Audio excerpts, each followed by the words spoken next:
And it's football time here tonight in Clyde. We will kick off the 2020 season here on 92.1 The Wolf. John Cullen along with Mike Martin. And on the field, Brad Bannister. Brad, boy, the rain's just pretty steady right now, but it looks like the wind's picking up a little bit. Is that affecting your temperature down there at all? No, still holding still at about 70 degrees. And, John, I will say this, it has lightened up and rained just a little bit, so maybe one promising note so far in 2020. Hey, we'll take all we can.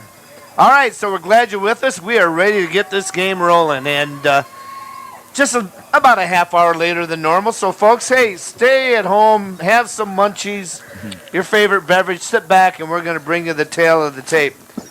Willard is in their road all whites. Kind of nice look, all whites with just a little maroon trim for their numbers and on their helmets. Clyde will be in their home yellow golds and striping down the sides on the shoulder pads, and they are lining up for Ryan Carter, and Ryan Carter has a pretty good challenge this year, Mike. Yeah, without a doubt. You know, replacing a lot of people, and you know, the people they have to replace, like Ryan Lozier, Gunnar Golden, Nick Webb, Chase Berger. You know, all huge contributors to that offense, and now he's got to replace them. But you know, one thing about Coach Carter, he puts people in positions that are able to excel, and I have a good feeling that he's going to be able to do that again this year. Well, that's one of the things about a community like Clyde. Willard would be the same. Many of the schools in the areas that we cover in the SBC. Clyde particularly, they don't get kids that transfer in. They're all homegrown. So when you're born in Clyde and you're a kid and you're a male and you kind of like sports, good chance you're going to try out for football. And I think that Clyde obviously had a couple years where, boy, the numbers were really big, Mike. Then they dropped down about a year, 2 years after winning the championship. I'm sure more kids now want to wear the yellow and blue of Clyde. Don't know the total numbers here tonight, but I do know that the Flyers are in a position where this program is stable. They reload when they can. They do the best that they can. It looks like they've got probably around 70-some on the squad this year. That's a lot of kids. Yeah, and one thing that the state mandated is that you can only dress 60 kids on Friday night. So, you know, you're going to have some that are not able to dress. And you know, I'm sure that there's probably quite a few of those that would be freshmen that have the opportunity in other years to dress. But during these trying times, that's just not going to be part of it. Well, it will be Bauer getting ready to kick off from Clyde. They'll be kicking off right to left here tonight. And for Willard, a little fogged up here in the window, but it looks like Dario Lopez back there to receive it. Here's a kick. It's a squibber. And we are off and underway. Ball picked up at the 25 to 26, cutting up field and getting pretty good return up to about the, I'm going to spot her right about the 36 yard line. So Willard first and 10 at their own 36, moving left to right here tonight on your radio dial. Will Lozier was able to get in and make a stop on that. Will was one of those players last year that got quite a bit of playing time, and I could see big things. He's a junior this year. Not real big, 5'9", 173, but he's going to definitely be an asset for this Clyde Flyer team. And we're waiting for them to get play started. Now, one thing that happens is whoever had the football brings the football to the huddle. The official will put a beanbag down where the ball is going to be placed. So the officials don't touch the football at all. I gotcha. Right, so here we go. First handoff is going to be end around pitch, trying to get to the outside, turn in the corner and get some pretty good yardage up to about the 40-yard line as their main running back. And getting that ball was Hayden Meisner, a senior, 5'8", 160. He's going to pick up about 4. So it'll be second down and 6 at the 40, just at the 40-yard line. Andrew Bauer did a nice job coming up from his safety spot and making that play. that's one thing that I believe we're going to see quite a bit is Willard trying to get outside and get around to break contain on this Flyer defense. Willard has a pretty tall quarterback, and that's Cooper Weirs. He's 6'3", 200. He's back in the shotgun, or the pistol, as you want to call it. One running back to his left side. He's going to hand off on the counter up the middle. And, boy, I tell you what, there's some running more. It will be a first down all the way to the Clyde 45. And that time, Dario Lopez, he got the hole, and he came up quickly. 1st and 10 Willard at the Clyde 35. Brady Wilson come from his corner spot to make that play. Linebackers were stepping up, and they kind of got caught up in the wash. And Brady Wilson had to come from the defensive back spot to make the stop. And that's close to helmet hit, too, Mike, if you notice on that. The running back really went head first in the defender. So we got one receiver out to the left side, one in the slot, and Lopez just to the right. And there's going to be a counter. Boy, they kind of run into each other. And that play just didn't happen for Willard as they had a counter, and the two running backs kind of bumped into each other. It will be for a loss, and it will be back to the Clyde 47. Yeah, it was a nice job by the Clyde defensive line. There were a couple defensive linemen in there to make that stop. Robbie Greenslade was one. They kind of shut it down and pushed it to the inside, so there was nowhere to go. 2nd down and 12, 10:25 here in the first quarter play. Glad to have you. It looks like it's cleaning up a little bit out here. So it should be a nice night for football. Running backs to both sides. They're looking left-handed quarterback, and we are going to have a first penalty of the ball game. A legal procedure by Willard.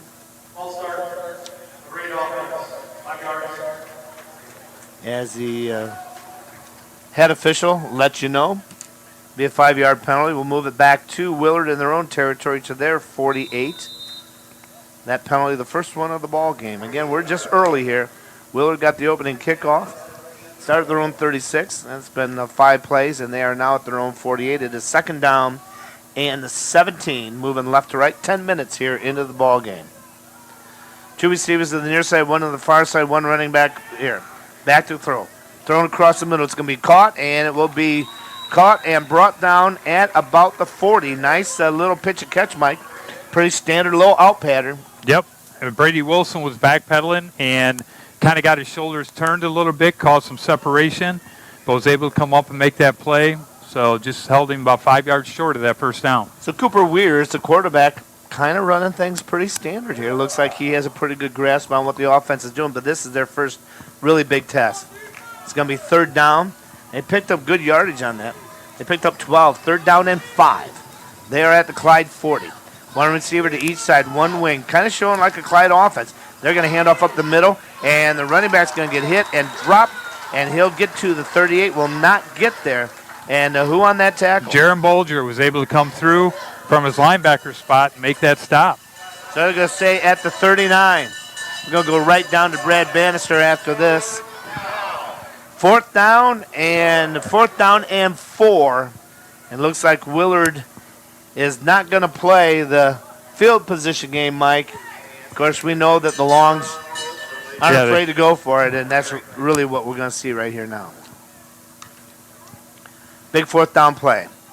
2 receivers to the far side. Out there is going to be Paxton and Meisner. 1 receiver to the near side, and watch out for 34, Dario Lopez on the right side. And what are we going to have? Delay a game. A delay a game. Unfortunate. All right, so that'll move them back, and that penalty is kind of put them in a position they're probably going to have to punt the football now. Yeah, this makes that decision pretty easy for them now. So Brad Bannister, some nice signs early from the Willard offense. Yeah, they did a nice job at the beginning of that drive, but then you start to see some of the quickness of Clyde start to take over as they were getting to the ball late. So the Flyers will get the ball back for Clyde. Who is it? Is that looks like Brady Wilson back for Clyde, standing at his 12. And turned right in front of us, but I believe it's Trey Paxton is the punter for Willard at his 45-yard line. Looking for the snap. There it is. It's back. He fumbles the snap. He's in trouble. He's going to have to run. Now finally kicks it off to his right side, and it's going to bounce. And really, it's going to work out exceptionally well for Willard. Oh, my. He was inches away of getting sacked. He kicked like a counter kick to the left side of the field where no one was. Clyde backed off, rolled all the way back down to the 7. Oh, that worked out just right. You know, one thing, Robbie Greenslade did hit him after he punted the ball, but once you start taking off, you are now considered a runner. You're a runner. You're not a So there's not going to be any roughing the kicker on a play like that. You're exactly right, Mike. So here we go. Clyde's first chance to see their offense. 8:18 to go. They got to hurry up and get that player off the field, or they're going to have 12 men for Willard. Jaden Cook at quarterback. Clyde running their normal set. He looks for it. He's back. He's going to pump it. He's going to throw it quickly out here. It's going to be caught and spinning around. There's a face mask right in front of us. And tell you what, flags flying everywhere. The receiver on that side, it's hard to see from this side. Brady Wilson. So Brady Wilson got that. Thank you. Of course, Brad right down there near the Clyde side, so he was be our eyes and ears down there, Brad. But it looked like that penalty is going to give Clyde a first down. Yeah, Carson Hammonds from Willard got a little bit grabby around the head and kind of pulled it down a little bit, so that's definitely going to be a personal foul. Major infraction. They're going to spot that all the way up to the 27? Guys, what do you think about that call? Young team throwing from their end zone. First play of the season, a little gutsy as well. I think they want to get their quarterback in sync. Here comes a man in motion. Looking for the snap. There's a handoff straight up the middle and getting hit, but breaking a tackle and fighting hard for about a yard for the Flyers. Who was that? It looked like that was number 28 for Clyde, and that is Michael Daniels. So Daniels got hit in the backfield, but he kept his balance and just got back to the line of scrimmage. So it'll be 2nd down and 10 at the 27. Moving right to left as you hear it here tonight. Austin Parsons did a nice job. He was coming on a blitz and made that stop. Of course, nobody knows his Clyde offense better than Ray Long. So he knows exactly what Clyde's probably going to run. So Cook is looking at the band. They're changing the play. And one setback straight behind Cook. He's up under center this time. Here comes a man. They're going to pitch to the right side. And there's a fumble. Ball's on the ground. It's loose, and it looks like Willard's got it. So we're going to have our first turnover of the ball game, and it's going to go to Willard. We're going to take our first timeout. 7:07 to go. Willard's going to get the ball back right after this on 92-1 The Wolf.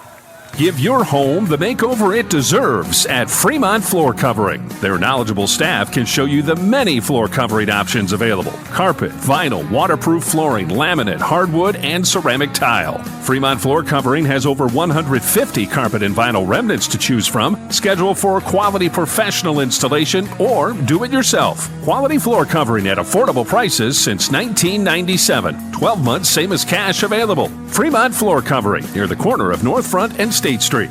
Hi, I'm Sarah with Clyde Business Professional Association. Did you know that you can join for free in 2020? We are waiving all membership dues this year. Benefits include monthly meetings, lunch included, social media, digital and print advertising to promote your businesses. If you already paid dues for 2020, it will be credited back in 2021. Also, September 12th in downtown Clyde, the BPA will be sponsoring the Food in a Truck event. Clay Kirchenbauer will be performing while you enjoy some delicious food, fresh vegetables, and more. Come check us out. Fremont Federal Credit Union High School Football. 92-1 The Wolf. 92-1 The Wolf, WOHF. All right, welcome back. First play from scrimmage for Willard. After getting that Clyde fumble at the 26, it's negative yardage back to the 28. So it'll be 2nd down and 12. Man in motion's Meisner looking to throw. There's going to be a screen pass to the backside and catching it. And we have a penalty on the field, Mike, right in front of the Clyde bench. And I'm going to say a legal shift, I believe. That's exactly what it is. That's another penalty, so that'll be the 3rd penalty for Willard here in this ball game already. You know, in a young team that coming off a pretty tough season last year, this is not the way you want to start things out by, having these penalties take away some good things that you had. That play right there, Remington Norman, who's a name that we called a lot last year for defense. As a junior this year, as a sophomore, he was one of the mainstays on that Clyde defense. He was able to snuff that screen out and be right there to make the stop. Okay, so that's going to move it back, and now it'll be 2nd down and 15. The ball spotted at the 32. So back at quarterback, Cooper Weirs. He's 6'3", 200. He's going to hand off, big hole there, and they're going to get close to the 1st down. Actually, nice tackle by the Flyers to come up from the backside. Otherwise, Dario Lopez kind of having his way here tonight, Mike. He gets the ball all the way down to the 21, pickup of 11. Yeah, last year Dario Lopez was their number one runner. So coming back, he didn't have a whole lot of yards, 210 yards on the season, but he was the number one guy that they went to. 3rd down and 5. Lopez just to the right of Weirs. Weirs gives to Lopez. This time he goes off the left side, and Clyde stuffs it in tight. Let's go back to Brad. Brad, you've got a good view of the Clyde defense as that offense is there. Are you seeing holes open up, or are you seeing the defense kind of getting in there and clogging those up for them? John, they temporarily open up, and Clyde's doing a really good job of sending their backfield into those gaps. So that's what's holding Willard up is Clyde's pressure. All right, it's 4th down, and they're going to go for it. That'll be 2nd, 4th down they've tried to go for. And we'll see what Willard's going to dial up. This time they've got Lopez straight behind Cooper Weirs. He's pump action. He's looking to throw. He's running out. He's going to throw deep into the end zone, and it's going to be intercepted. It went up in the air, and there's 3 Clyde players looking for it. Who pulled it down, Brad? Andrew Bowers, senior defensive back. All right, so we've had back-to-back turnovers. And Mike, to be honest, I saw 3 players going for it. I thought, okay, they're going to nullify each other and knock it down and not catch it. That might have been the best thing to do with 4th down. They just lost probably 20, 15 yards. About 15 yards by intercepting it. 1st and 10 at the 6. Clyde's last drive started at the 7. So, again, Brad's right behind the Clyde offense. He gives you a picture-perfect idea of what's going on. 4:39 to go. No score here early. Cook is going to hand off. The running back gets to the outside, turn in the corner, and get up to the 15, almost 16-yard line. Good carry. And that carry tonight was, again, by Michael Daniels. Carson Hammonds did a nice job of just grabbing on, and Cole Weiss from Willard was able to make that stop. But they're trying to reach that edge, and Willard's not doing a bad job of being able to stretch that out and getting some help coming from the inside. So that was a 1st down up to the 21. 1st and 10, moving right. Cook under center, 2 setbacks. He hands off to the second one. Off right tackle, keeps his feet moving, gets across the 20 to 25 to about the 20. No, where are they going to spot it, Mike? No, excuse me, they're going to spot it at about the 22, looks like. So that's where they're going to play. Now quickly, Clyde snaps quickly. And there's a nice run again by Daniels, and I think they're going to whistle it down. Daniels spun around and his knee hit the ground. The ball came out. But he's running with a little bit of authority here tonight. Yeah, and one thing Clyde's doing right now is they're going quick. They went real quick. Right. Willard defense was not set. They didn't have anybody out on that edge, and Clyde took advantage of that, was able to get the 1st down. Pick up 11. 1st and 10 Clyde. 3:43 to go here in this first quarter of play. This is a new game for everybody. Willard obviously trying to build their program. Clyde trying to reload their program. But we'll go down to Brad after this. It looks like the wind's dying down a little bit, and I think we're looking for some good weather for the rest of this ballgame. Handoff up the middle. Head down. Daniels gets to the 35, and that'll make it 2nd down. So, Brad, is it starting to clear up down there for you? Yeah, you can start to see some light in the western horizon, but it's definitely clearing up. Low wind, very, very little rain. All right. Brad Bannister, Warrior, down there tonight watching this game for us and being our eyes and ears down on the field. We appreciate it. 3 receivers for Clyde at the far side, 1 setback to the right, 1 to the near side. Obviously passing. There's a quick possession pass out here, hitting it, and boy, almost losing the ball and fighting for yardage. I tell you what, Cameron Tuckerman, he's a senior. He was in a little bit of a drill there, Mike. It was like he had 10 pounds holding him back. He couldn't move. But he did catch the ball and did get the 1st down to the 43. Yeah, Casey Saley was hanging on for everything he had. Tell you what, Willard's defense looks pretty strong up front. Yeah, they're big. They've got a lot of size, and they're definitely maintaining that line of scrimmage. They're playing like a Ray Long defense right now. Cade Long again, same set. Now they're going to hand up the middle, and boy, getting hit hard and getting maybe to almost the 45. Pickup of a long 1. We'll call it 2nd down and a long 8. Hiram Weicker was able to just come from that tackle spot and just stand right up and blast that, so there was nowhere to go. So Daniels looks to be like the workhorse right now, Mike Martin, for Clyde. He's just to the left of Cook. Double wing set. They hand off to him. He gets off the right tackle. He gets hit, plows forward. He gets across the 45 to the 46, but right now the run defense for Willard do an exceptional job. They're sending their linebackers. We thought they would be aggressive, and they are aggressive. They're coming. That defensive line's doing a nice job of creating a few holes for the linebackers to get through. 3rd down and 7 quickly to line. Clyde looks, and then Willard's going to back out. A little confusion on that Willard defensive line. Now Cook is going to call the play. Double wing set. One running back to the right, one receiver here. Cook is looking to throw. He's stepping. He's going to take off and run, and he's going to put it down, and he'll put a hit on the defender at the 45, and then he'll have to get out of bounds, and he'll lose 2 on that, and it's going to be 4th down for Clyde. Yeah, Casey Sally came in with his shoulder, and Cook said, nah, you're not going to push me out of bounds, so he kind of put Sally right on his behind. Put a little bit of lick back. All right, so Clyde's going to go for it here, 4th down and 8.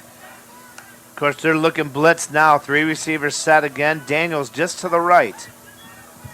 They bring those linebackers in. Let's see if Clyde has something to hit that mid zone, Mike. Boy, this is 4th down and 8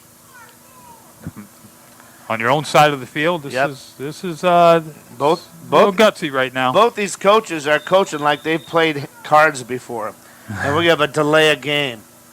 So Clyde's going to take the delay game. That'll be their first penalty. They'll move the ball back to the 44. That's where they're going to spot it. And they most probably will come in and punt the football. So Mike, explain again. So the way that the officials don't touch the ball, they actually misplaced the ball back to the 39. I thought it was wrong. That the players take the ball back to the huddle and then come down and match up. Now Clyde will punt. And it looks like it is going to be Cook that's going to be the punter. Good snap. He holds. He kicks it high. Oh, nice punt. And there's going to be a fair catch called, and he lets it go into the end zone. So do the math on that one. He kicked that from the about the 38-yard line. John, there is a stiff wind that kind of spurred up here, so he was kicking with that wind. So that one that's 62-yard punt. Net of 42. Bring it back to the 20. Yeah. But still, he took advantage of that. He got that ball up. Nice spiral kick. Looks like he's done that before. Well, how important is special teams in a game like this? First game, field position. 1:26 to go, no score. Both these teams really going at it. Again, you can tell. There is a little bit of Clyde in that Willard football team right now. So here goes a handoff up the middle, and it's going to be Lopez. Boy, Lopez, he gets low to the ground and able to get through 2 defenders. Gets up to the 25. He picks up 5. Dylan Overmeyer, nice job. Last year, Dylan Overmeyer was a solid linebacker for this Clyde team. And as a sophomore last year, he had the most tackles, tied for the most tackles on the team. And this year, it looks like he's going to be right back up there. He did a nice job of reading that and stepping up and making the play. Willard's done really well on the ground. Right now, it's 2nd down and 5. Under a minute to go here in the first quarter play. Glad you're with us here tonight on 92.1 The Wolf. Back to pass. Looking, stepping up in the pocket, and he's going to get hit and sacked. And going on down hard. That time was Weirs. Lou Norman, that's something that he did a lot last year, was go get in that backfield and make the play. And once he grabbed onto Weirs, there was nowhere for him to go. He was not going to get away. 6-yard loss makes it 3rd down and 11. 21 seconds to go. And let's see what they want to do. They change fields. They'll have the wind with them. Really not see Willard as a passing team so far here tonight. Play clock and time clock's 1 second different. All right, Weir's looking for the snap. He fumbles it. He picks it up. He's being pressured. He's looking to throw it. He throws it over here, and it's going to be incomplete. And that'll be the end of the first quarter. We'll come back. It'll be 4th down for Willard. No score here tonight in this ball game. We'll be back with quarter number 2 on 92.1 The Wolf, part of the BAS Sports Network. Hi, I'm Tony Camilleri, CEO of the Fremont Federal Credit Union. We are proud to again sponsor high school sports on Eagle 99, 92.1, The Wolf, and 100.9 Coast Country. Investing in our communities and our youth are what we're all about. We believe in people helping people. If you live, work, worship, volunteer, or attend school in Sandusky, Ottawa, and parts of Seneca and Wood counties, you're eligible to join us. Fremont Federal Credit Union, your hometown financial institution investing in your community. Visit us at fremontfcu.com. Membership eligibility required, federally insured by NCUA. Hello, it's Pete with Sunrise. But now you know that Sunrise Energy Division wants to be your first choice for propane. But it doesn't end there. We also offer a wide range of products and services like our bulk diesel fuel and gasoline, our oils and lubricants, just to name a few. Serving everyone from homeowners to commercial fleet operations, construction, and industrial. Our experts at Sunrise know how to deliver in a safe and timely manner to meet your needs. Sunrise Cooperative. Success grows here. Fremont Federal Credit Union High School Football. 92.1 The Wolf, WOHF. And welcome back. Quarter number 2. After we get this play, we'll get Mike's and Brad's assessment of the first quarter, opening quarter of the season. We're just going to punt, and they're going to step back. He'll kick it end over end. Boy, looking at it and letting it fumble, and they get right past the return man, and that looks to me like that is going to be picked up by Lozier. He's got nowhere to go, and thank goodness he was able to drag it down, Mike. That could have ran down to about the 15-yard line. Will Lozier gets it, and he pulls it up back to the 30, and Clyde will have their best field position here with quarter number 2. Yeah, that wind helped them out quite a bit, being able to punt with it, and then that big roll. Those are the ones you got to catch so they don't roll down. Well, that end over end, I'm telling you, I was a punt returner, the hardest thing to catch. Yeah, they're so quickly, first quarter, your assessment. My assessment is Willard's defense is doing a nice job of kind of controlling that line of scrimmage, and their offensive line as well. Clyde going back to the 3 receiver set, 3 to the left side. Cook's going to flare it out there, throws it low, but it's picked up by Lozier. He stutters by one defender, stiff arms another. Lozier fights his way down, and he gets down into, I'm going to spot him over here at the 36-yard line. Boy, that was all Will Lozier right there. Nice catch, low, but good fight by Lozier to pick up 6. Yeah, Cole Weiss had him for a loss, and Lozier was able to get out of that and get 6 more yards on it. 3 receivers set again. Daniels just to the left of Cook. 1 to the far side. And here we go. Hand up the middle. Daniels, he breaks through the first line. He'll be very close to the first down. They're going to spot him just shy at the 39.5-yard line. So it'll be 3rd down and inches for Clyde. Brenton Ryman was able to get up and make that play from his defensive tackle spot, and that's something that, we've seen a lot of. They're kind of getting low, but they're doing a nice job of seeing that ball carrier come through the line. We'll get Brad's assessment of the first quarter right after this play. Clyde stays, 2 receivers to the far side, 1 in the near, 1 wing back. Here we go. Handoff up the middle. Daniels breaks through. He's going to get the first down into the 46-yard line of the Flyers.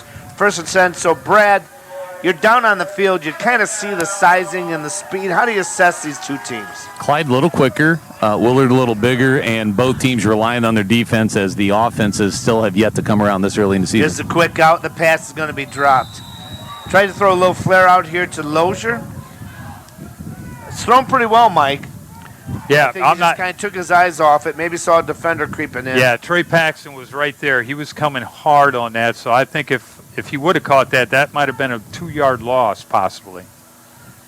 So it'll be 2nd down and 10 at the 46-yard line.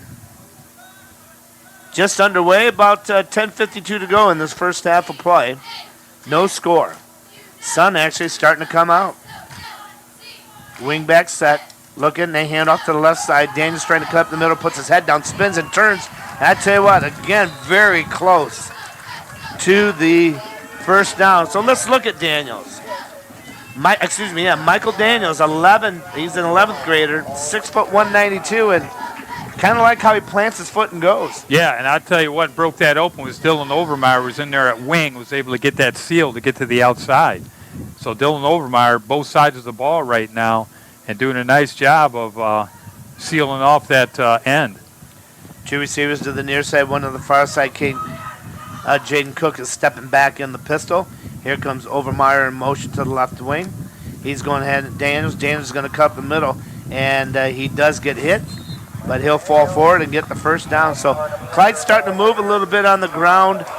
Looks like they're starting to find some rhythm there. Yeah, they're mixing things up a little bit, trying to get that edge. And, Dylan Overmeyer's coming out of the game right now, but both times that he was in there, they sealed that end off and got pretty decent yardage on him. Two receivers in the near, one to the far. Here we go, hand off to Daniels again. We're going to have a penalty, and it will be a procedure penalty against the Flyers. So that'll be penalty number 2 from them. I noticed that last year's wingback, Caden Berger, not playing offense. No, I think not playing offense, no. and maybe that's to help get some more playing time for some of the other folks, I guess. Maybe sticking straightly at that linebacker position on defense. Yeah, but Dylan Overmeyer's doing a nice job back in the game right now at that wing spot. All right, so it's going to be first down and 15 from the 48, 9:40 to go, no score. Here comes Overmeyer in motion to the left. Heavy loaded on the left. They're going to give to Daniels. No, they're looking to throw. Cooks is going to throw a pass over here. It's caught to Overmeyer. It was a little fullback waggle. He spins to the 30. He's at the 25, the 20. Out of bounds at the 15. Clyde gets their first big play. So they let the wingback kind of slip out a little bit.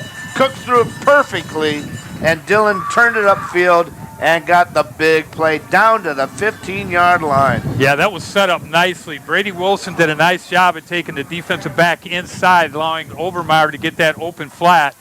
And like you say, Jaden Cook did a nice job of putting it right where it needed to be. And here comes Daniels again. Head down, cuts up the middle, powers down the 5, into the end zone, and it's a touchdown. With that touchdown, another $100 will be donated to the Fueling the Cure, thanks to Sunrise Cooperative Fueling the Cure. It's a campaign for food-based research at The Ohio State University for those afflicted with cancer. For more information, log on to fuelingthecure.org. Nice run by Daniels for the score.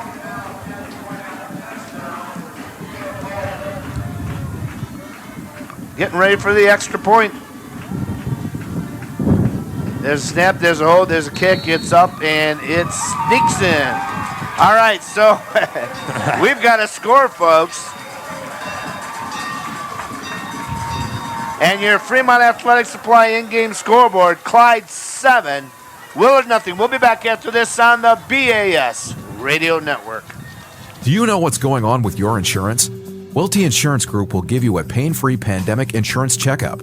Welty Insurance Group and Erie Insurance have coverage for home, life, auto, boats, motorcycles, and commercial. Get a quote you can trust and get a chance to win a gas card. Our family serving yours. Call Welty Insurance Group at 419-334-4477. Your Erie agents in Fremont, Tiffin, Fostoria, Cary, and Sandusky. And at weltyinsurance.com. Crown Battery, locally owned and operated, is pleased to support tonight's teams and takes this time to wish them luck for a successful season. The staff at Crown Battery recognizes the importance of teamwork both in and out of the classroom. That is why everyone at Crown Battery is a proud sponsor of not only tonight's broadcast, but a proud sponsor and contributor to our community, its athletic programs, and its educational infrastructure. Good luck and thank you from all the staff at Crown Battery, supplying you power since 1926. Fremont Federal Credit Union High School Football. 92-1 the Wolf. 92-1 the Wolf, WOHF. And here's the ensuing kickoff. It's going to be fielded by Willard. They'll get up to the 30. Good return. And first and 10, the Flashes. So we have a lead. And we have 2 rainbows off to the east here in Clyde tonight. Beautiful setting as now the storm or the weather is kind of clearing out. And Clyde Fliers caught a little life right there, Mike Martin. You can see. Let's see how it affects them on defense and how Willard responds. That was a 15-yard run by Daniels at the 9:19 mark. Extra point was good. 7-0 Clyde. 9 plays, 70-yard drive. So Weir's looking. He fumbles his snap. It's loose on the ground. And, boy, I tell you what, credit Lopez for having the peace of mind and the thought of mind to go ahead and it bounced and he grabbed it and fell forward for a yard, second down and 9, near catastrophe for Willard. Yeah, that was very lucky. It bounced right back up to him because Blue Norman was standing right there. Oh, yes. And if he wouldn't have got his hands on that ball, I think Blue might have been able to pick that up and went the other way for a touchdown. But he was able to get him down after he did gain control of it. Second down and 9, 8:41 to go, 7-0 our score here early. Weirs has got Lopez next to him. He feeds Lopez. He's got big hole, and he spins and turns. He's got some yardage. He's at the 50. He's at the 40, and he gets knocked out of bounds at about the 33-yard line right in front of Coach Ryan Carter. Yeah, that was a nice job. It was a little trap play, and the backside guard came around and was able to kick Blue Norman out and get the big yards on that. So, that might be something that Willard can take advantage of, moving that offensive line around a little bit and bringing some people from the backside to get some help. That's a 35-yard run by Lopez. I tell you what, his stats are growing here tonight. He's having a pretty good ball game. Right in front of us. Now we got 2 receivers with a wing back here to the near side. Hand off to Lopez again. He gets up the middle, and he does get some more yardage. And just missing that tackle out by Clyde was Willard Perry. He was out there, and he just missed him. And then getting forward, picking up almost, we'll say 4 yards to about the 31. Yeah, Walker Britt was able to make that play. Another junior this year that last year as a sophomore got a lot of playing time and did a nice job on that defensive front. So, between Blue Norman and Walker Britt, they've got a lot of experience back on this defensive line for Clyde. So Willard trying to answer, and they're moving the football. Weir, single setback. Hands off to Lopez, straight up. He gets a little seam. He'll pick up a yard or two to about the 29. We'll say a pickup of 2. That's going to make it third down and about 5 with 7.5 to go here in the first half of play. Nice job by Blue Norman there, and Dylan Overmeyer coming up and making that spot. This is a pretty big answer right now for the Willard Crimson Flashes if they can come down and get some points, Mike. Yeah, this is 4-down territory for sure. Well, it seems like they want to run between the tackles, and they've done very well. One receiver out to the right side. Here we go again. Lopez to the right. He tries to cut up the middle. He gets hit but keeps his feet moving. He'll be close to the first down, but he'll be shy by about a yard and a half off the right tackle. He's down to the 26, a pickup of 3. So it'll be 4th down and a long yard. Noah Perkins is able to come up and make that stop, keep him short of that first down. So Clyde looks like they're playing a little bit more assignment defense right now. They're not shooting any backs up there. Or anything. No, they're just playing, just read defense right now. And we're going to have maybe a timeout, and we will have one of our first timeouts, and we will take that timeout. A Weldy Insurance Group timeout here tonight. Again, we'll be back. It's 4th and 1 for Willard. We'll be back after this on 92.1 The Wolf. I loved playing high school sports. I loved the competition, the camaraderie, the bands, the crowds, all the pageantry, and I wanted to keep playing. But I graduated. No colleges called, and neither did the pros. So, to stay close to the game I loved, I decided to become a high school official. A referee. When I played high school sports, I learned the importance of integrity, good sportsmanship, and respect for the rules. Now, as a high school official, I get to help model these same values to others. Maybe the colleges and the pros didn't call, but the kids in Ohio did. And now, I'm enjoying the competition, the camaraderie, the bands, the crowds, and all the pageantry of high school sports all over again. Interested in becoming a licensed high school official? Go to highschoolofficials.com to learn more and begin the application process. Fremont Federal Credit Union High School Football. 92.1 The Wolf. 92.1 The Wolf, WOHF. Big play in the ball game right here. 6:36 to go, 4th and 1. And I tell you what, they got a power set up to the right. There we go, handoff to Lopez. He gets hit. He's not going to get it. And the defense reads it. Slow developing, Mike, for Willard. Way too slow developing. And when you have something like that happen, John Miller Perry was able to get right there and be able to make that stop, pulled him down, and there were about 3 other Clyde defenders that were able to jump on top of that and keep him short of the first down. So Clyde's going to have it 1st and 10 at their own 20, we'll say 27-yard line. So, Mike, I got a question for you because it was hard for us to see. Did you see who kicked that extra point for Clyde? Number 83, Sidney Holman, kicked that extra point for Clyde here tonight. That is awesome. All right, back to throw. Cook's looking, open the flat, caught by Wilson. He's going to get the first down right in front of us. Leans forward to about the 30, we'll say 38-yard line. So, yes, Sidney Holman, one of our favorite people, basketball player. She's kicking extra points for Clyde right now. That's a big play. She's in the stats. Her name's in the book. And let's hope Clyde gives her some more opportunities, too. All right, so here we go. 1st and 10, the Flyers on the move. Cook back, looking, flares it out here. It's going to be caught, and it's caught by Lozier. He cuts up the middle, spins past one. He'll get about 8 yards on that, and he'll fight up to the 45-yard line. I tell you, that pass right there, we'll go down to Brad. Hey, Brad, that pass, Clyde's kind of gone to it quite a lot, and Willard actually read it pretty well. That's got to be a perfect pitch and catcher. That could get intercepted pretty easily. Absolutely. Clyde had a great block out here on the perimeter as well to free him up. Here we go. 3 receivers straight up the middle. Daniels, he powers one. They're holding his jersey, but he'll get the first down to the 49. So, you know what? Hey, Daniels, nice surprise. His stats are kind of adding up a little bit tonight here, too, for Clyde. Yeah, he didn't get a whole lot of running last year. And, when you got Gunnar Golden, who's taking the biggest load, and then you have Nick Webb as well last year, he didn't get a whole lot of touches, but he's showing now that he is definitely worthy. 2 receivers to each side. New set for Clyde. Single setback is Daniels. Just off to the side. And it's going to be a fake handoff, play action.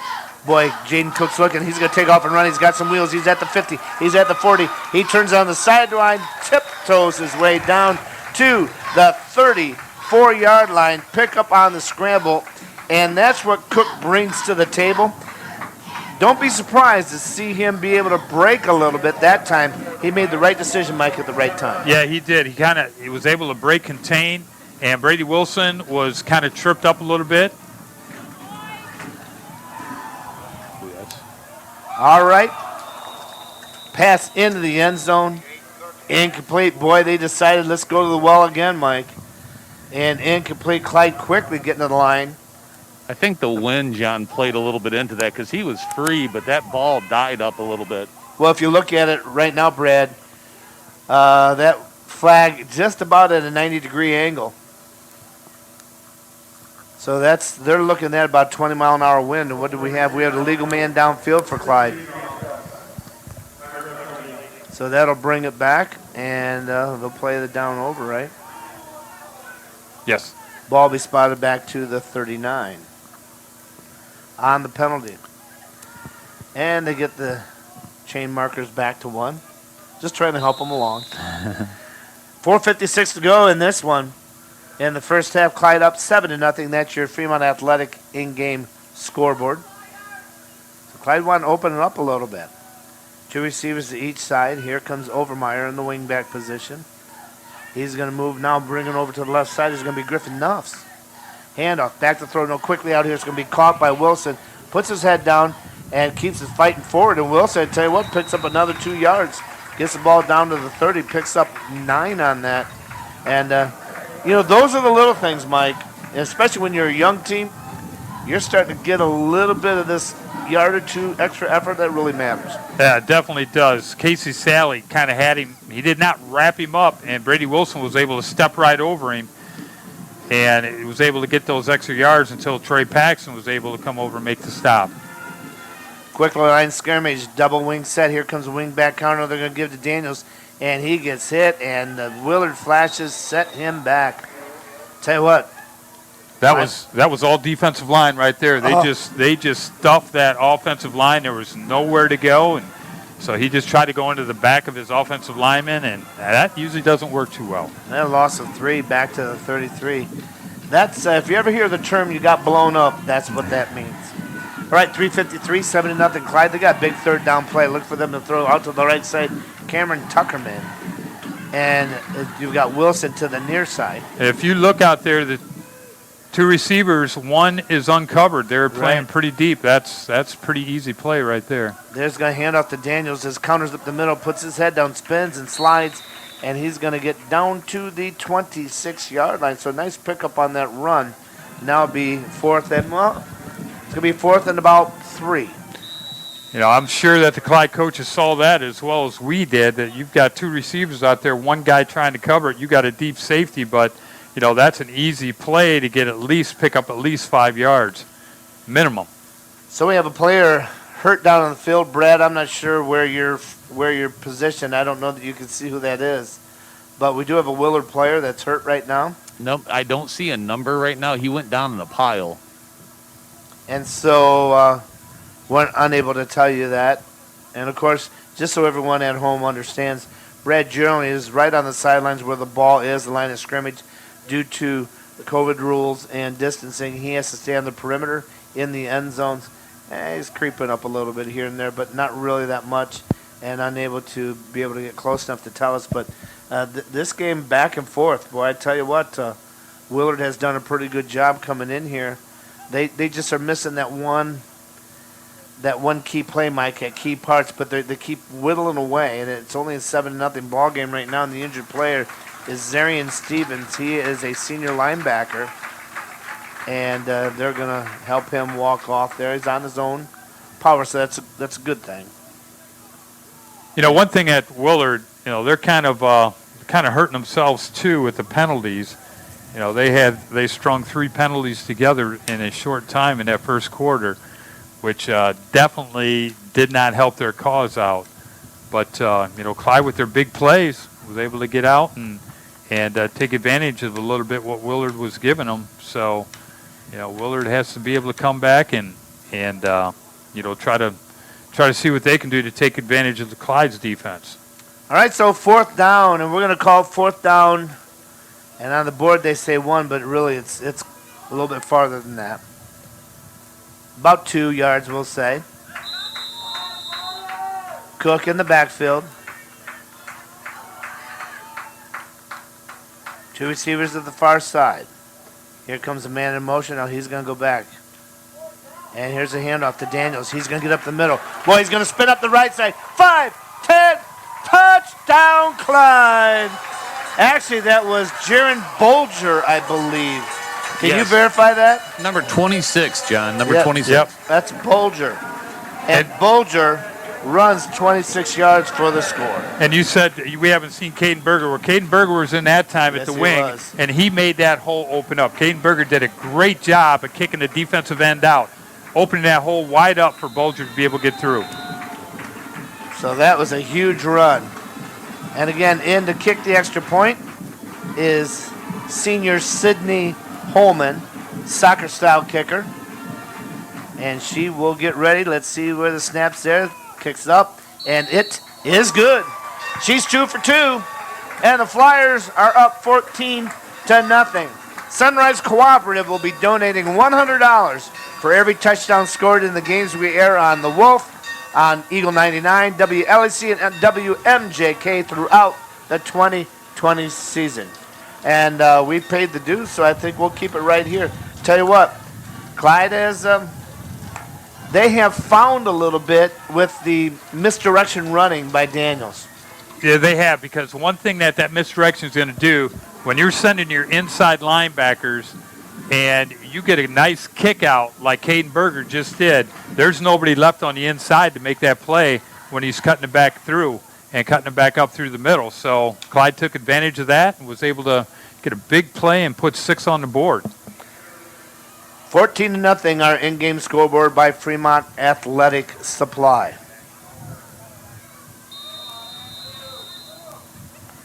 Now, here is the ensuing kickoff. It's again another squibber, and it's going to bounce. It's going to be fumbled at the 25, picking it up at the 25, spinning around and trying to get and running backwards. Not a good thing, and that's Hayden Meisner, and he's going to run himself into a loss back to about the 22-yard line, 1st and 10. Willard. So, Mike, and not to harp on it, but I think it'd be kind of tough to be a girl on a football team. It's not uncommon these days. Not uncommon. You're on the sideline, and you get called to go in and kick the extra point. You just step up and kick it. Well, that was a good, nice extra point kick. Well, it's going to be a situation if she's also their field goal kicker, and she gets that pressure, because it might happen throughout this season. We saw it happen quite a few times last year where... Well, Clyde needed it many times Yes. last year. All right, so here we go. The Willard Flashes down by 2 scores with 2:55 to go in the first half of play. Handoff. Lopez gets hit, gets dropped. Clyde defense starting to read that just a little bit, some adjustments. Let's go down to Brad. Brad, how's the temperature, and what are we looking at right now? Still pretty windy down here. You can probably hear it in the microphone. Willard struggled a little bit inside. It seems like Clyde's doing a really nice job plugging that up right now. It seems like their best chances to get some yardage is on the perimeter. So second down and 10. Yeah, it is. And, I'm surprised they haven't run to the perimeter that much, Mike. They continue to go between the tackles, but... And Clyde's defense seeing that. That's where they're sending Dylan Obermeyer up the middle. All right, 2 receivers to the left side. Back to throw. The left-hander's looking. He's throwing a seam pattern out here, and it's going to be caught. Nope, it's dropped. No, it's going to be dropped. Bailey Everly on coverage. Did he not see that ball? I think he got turned around. And he did. He got turned around and didn't know where that ball was at. And if that would have been a little bit better pass, that would have been a nice one for Hayden Meisner to be able to pull down and probably get extra yards. I tell you, he was open. It was wide open. But it was open for the defender, too. Okay, so it's going to make a third down and 10. 2:12 to go. Here tonight, glad you're with us on week number 1 of high school football here on 92.1 The Wolf. And there's a bad snap. It's going to be kicked, and it's going to be on the ground.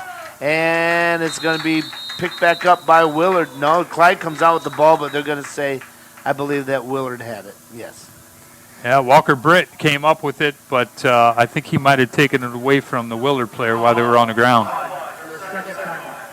Did Clyde get the ball? No, Clyde did not get the ball. They're calling timeout right now to save some time here for the end of this half to be able to see if they can put some more points on the board. So it's going to put the ball back to about the 17-yard line. I'm not sure Willard, I had a pretty good look at that. I'm not sure Willard had any true possession of that football. That ball was bouncing around, and they just whistled it dead, but Willard did not have it. And when Walker Britt came up with it, he thought he had possession of it, but officials didn't see it that way.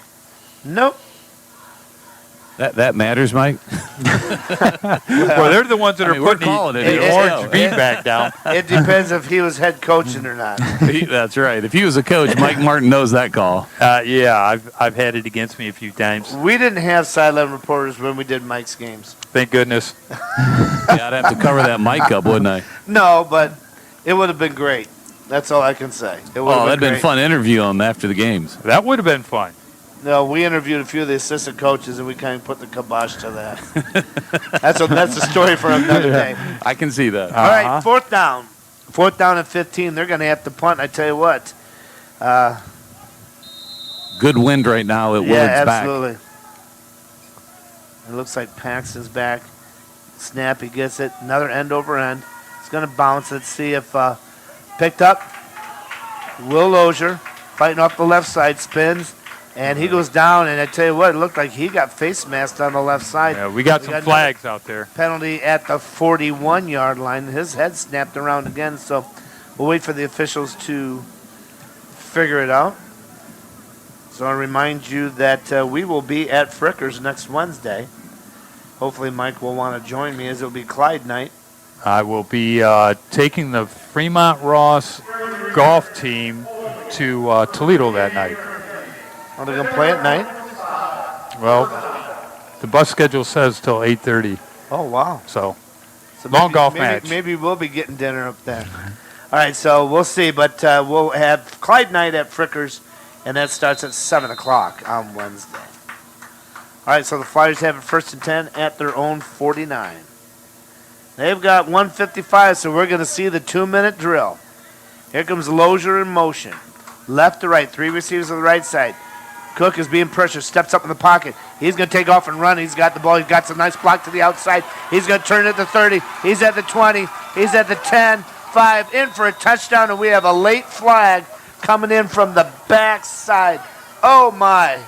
What a scramble and run by Jaden Cook.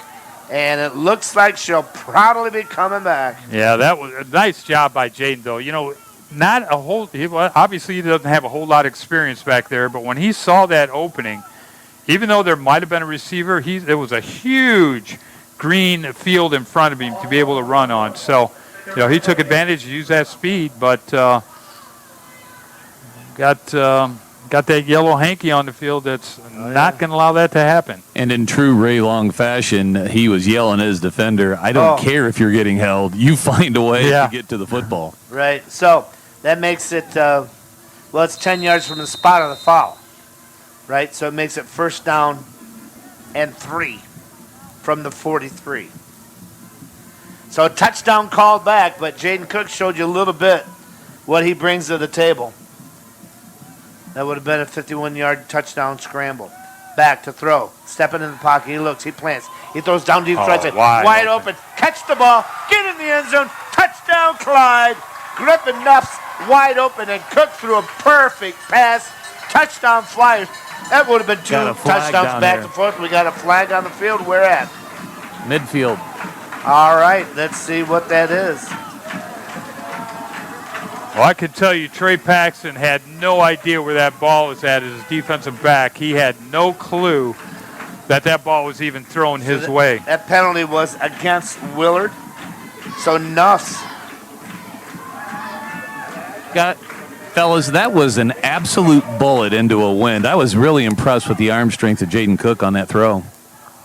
That was solid. All right, back in for the extra point is going to be Holman again. Let's see if she can get the trifecta. Getting her a lot of experience this evening. All right, so here comes the set. There's a snap, there's a hold, kick is up, and the kick is going to be good. All right, so your in-game scoreboard, Clyde 21, Willard 14 again. With that touchdown, another $100, $300 a night. Fueled for the Fueling the Cure campaign, food-based research at The Ohio State University. For more information, log on to fuelingthecure.org. And we'll keep it right here. Right now, the Clyde Flyers have kind of found themselves here in the second quarter. Yeah, Jaden Cook has done a nice job, phenomenal job of being able to come in. First half of the season, I was able to do a nice job scrambling, although there was a hold on that, brought it back. And then to be able to come in and just throw a dart, like Banny said, right to the open receiver. And sometimes those are the hardest ones to get the ball to when you're wide open like that. You don't want to mess it up, but he put it right there, right in stride, and was able to get that into the end zone. 3-play, 51-yard drive. And they're taking that penalty that they had on the touchdown on the kickoff. So Right. kicking from the 45. All right. I think that's Bauer kicking off. He squibs it. And it's going to be picked up, fumbled, boy, back at the inside the 10. And trying to break forward and getting hit and dropped at about the 15-yard line was Hayden Meisner. Might have wanted to let that one just go on into the end zone. Not sure if it would have made it. Let's go down to Banny and get his opinion. Brad? Yeah, that had a little bit of heat on it. I think it would have scooted into the end zone, but, again, just bad field position for Willard. So, Brad, tell me, are you guys going to be addressing and going over this game during your podcast this week? It's something that we're going to have to consider, maybe find out if we can get Coach Carter on. All right. Maybe Mike Martin, maybe John Cullen, who knows? Well, you'll have to talk to our agent if you want us to get on there. We'll sign some papers. Yeah, we'll have to sign some papers. Okay, it's going to be first down and 10 at the 14 for Willard. Let's see what they do there and run the football. And it'll be Lopez. And he'll get it across the 15 to about the 17-yard line. Pick up, we'll say, of 3. Mike will have all the official stats for you here in the second during halftime. Now, just to give you some insight, our halftime has been abbreviated. It's only 13 minutes. There's not a lot of time to make adjustments. And so that really is going to change how people coach, Mike. Oh, it definitely will. I mean, 13 minutes, it's that long just to get there, sit down, get something to drink. Well, with limited fans, John, I mean, you're talking about small lines at the concession stand and bathrooms. Yeah, absolutely. Right, so there's a pass out. It's going to be intercepted with the football. coming in the backside and returning all the way down to about the 10. Who was it? That's Brady Wilson stepped in front of that pass. Yes, he did. That was a nice job by Brady. He read it very well. The ball was a little underthrown, and Brady was able to step and make that play. Now, Clyde still has one timeout left with 41 seconds left to go. I can see them trying to put a few more points on the board. Well, they're in the red zone, and Fremont Floor Covering is our red zone sponsor. First time they've actually been in the red zone, all the plays have been big plays.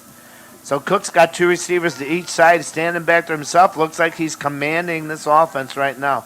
Cook is back to throw quickly. It's going to be a flare pattern, and caught out here at the 10 to the 5, and getting hauled down at about the 2 is Lozier. Trey Paxton was able to get over there and keep him out of the end zone. 31 seconds. Let's see if they can get in the end zone. Do they have another timeout? They have one timeout left. Do. Yeah, they have a field goal kicker. We'll see what happens. I would like to see that. Okay, here we go for the Flyers. Second goal at the 2. Handoff up the middle. Touchdown, Clyde.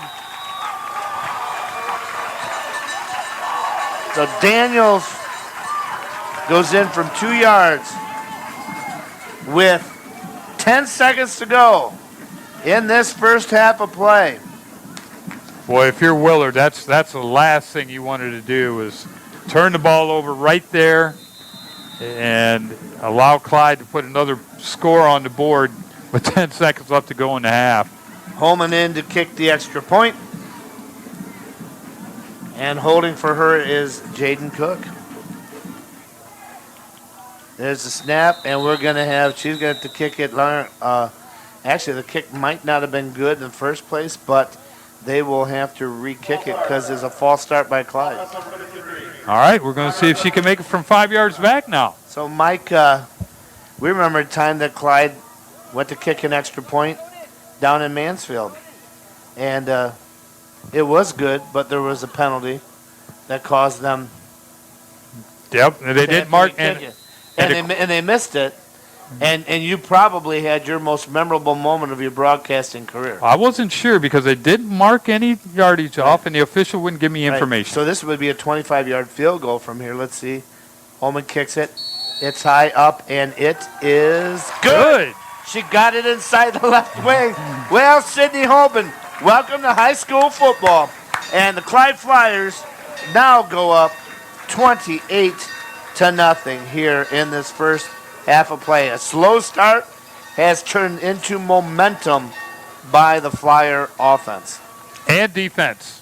And, the interception set that up. And huge Brady play. Wilson, I tell you, did a nice job of being able to get in there and get that ball and put it close enough to the end zone that didn't take Clyde much time at all to put the points on the board. So, Mike, if we look at it, at the Clyde offense, they had a lot of skill players to replace. Daniels running pretty well. Wilson catching the ball. Jaden Cook, a healthy Jaden Cook, makes a difference in this football team. There is no doubt about it. Jaden Cook waited his turn and got healthy and is a big part to their success right now. All right, here's a kick out by Bowers, another squib kick. It bounces. It's going to be kicked at the 25 to the 30. Coming up to the backside, and it's going to be, again, Hayden Meisner.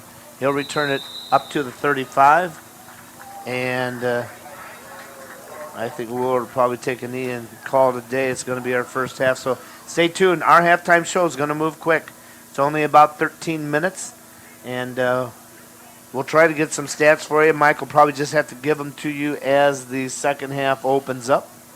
But, hey, first night, not so bad of a first half for Clyde. Willard struggling a little bit now here as their early opportunities they could not convert, Mike, and Clyde just kind of started to methodically just take advantage. Squeeze the game a little bit is the best way to put it. All right, so come up the line of scrimmage, again, is going to be Cooper Weirs, and he's back in the pistol, and he's going to hand it off, and Lopez is going to get it, and he's going to get dropped for no gain, and that is going to be the first half.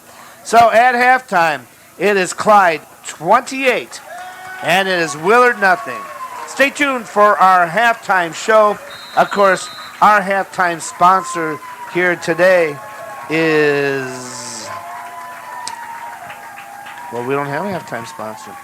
So it's going to be Mike Martin and the crew here at 92.1 The Wolf. Glad to be with you. Stay tuned. We'll be back with the second half after this. Frickers has just what you want, everyday values. Monday, boneless frickin' chicken wings. Tuesday, traditional frickin' chicken wings. Wednesday, steak day at Frickers. Thursday, frickin' chicken chunks. Whether it's dine-in, carry-out, delivery, or order online at frickers.com. Everyday values are available at only one place. Dine in, carry out, delivery, and new at Frickers. Order online at frickers.com. Hi, it's Eagle 99 and 92.1 The Wolf Sports Director Kyle Knight for Athletic Supply in downtown Fremont. When it comes to outfitting the sports staff here at the radio station, we go to Juan and Athletic Supply. Athletic Supply offers us affordable prices on shirts and pullovers and handles all the custom embroidery. No matter what your sport, football, basketball, baseball, soccer, or volleyball, you'll find the equipment and clothing you need to make you look good and play good. So get in the game at Athletic Supply in downtown Fremont. You know, at Lodich & Sons Flooring America, they're really proud to be the place where friends send friends. And with all the challenges you're facing right now, they're doing everything they can to be a great friend to you. If you're planning on new floors for your family, they hope this can help. They'll take up to $1,000 off your flooring and add special financing too. It's a tough time right now, but at Lodich & Sons, they're here for you. Lodich & Sons Flooring America, 702 Stone Street, Fremont. Subject to credit approval, minimum monthly payments required. See dealer for details. Hello, it's Pete with Sunrise. You know, I was thinking about this whole new normal that we're all talking about. Not everything needs a new normal. Sunrise Cooperative Residential Propane continues its normal good practices, good service with good people, and good prices and programs. It's what we at Sunrise pride ourselves on. If you need a new, normal, good company to provide your propane, call Sunrise Cooperative today. Going with Sunrise for your propane needs will just feel normal. Sunrise Cooperative. Success grows here. Fremont Federal Credit Union High School Football. 92.1 The Wolf, WOHF. From the Ohio News Network, this is Tonight in High School Football, named Best Sports Program in the Country by the National Association of State Radio Networks. Now, here's your host, Skip Mossick. And hi again, everyone. Welcome to Tonight in High School Football's halftime report here on the Ohio News Network. There were so many obstacles to overcome to get the season underway this week. What were some of the biggest? We will discuss with Tim Streed of the Ohio High School Athletic Association next on the Ohio News Network. An MBA from Ohio Dominican University fits your goals and your life. One thing I try to do with any new challenge I face at work is to ask myself, why am I doing it this way? And really take a look at the process. I learned that here at Ohio Dominican, to think critically and to look at all sides of a challenge. Earn your MBA 100% online in just 16 months. 6 concentrations available. Get started at ohiodominican.edu/MBA. After having been restricted in order to preserve PPE for hospitals, many dental offices are now reopening. That's a good thing, because regular dental care ensures that we have good oral health and good overall health. As dentists reopen their offices, you may notice some changes. Your dental office may take your temperature and ask a series of questions related to your health. You may be asked to wait in your car until the dental office is ready for you. You may notice your dentist and staff wearing a different type of face mask or face shield when providing care. All of these changes and more are designed to ensure dental patients are protected. When you make your appointment, ask if your dentist is a member of the Ohio Dental Association so you know that you're being treated by the very best. Ohio Dental Association member dentists are located throughout the state and are dedicated to providing the highest quality dental care. These ODA member dentists are bound by the highest ethical standards and have access to superior ongoing education, training, and resources. To find an ODA dentist in your area, visit associationsadvanceohio.com. This is Tonight in High School Football on the Ohio News Network.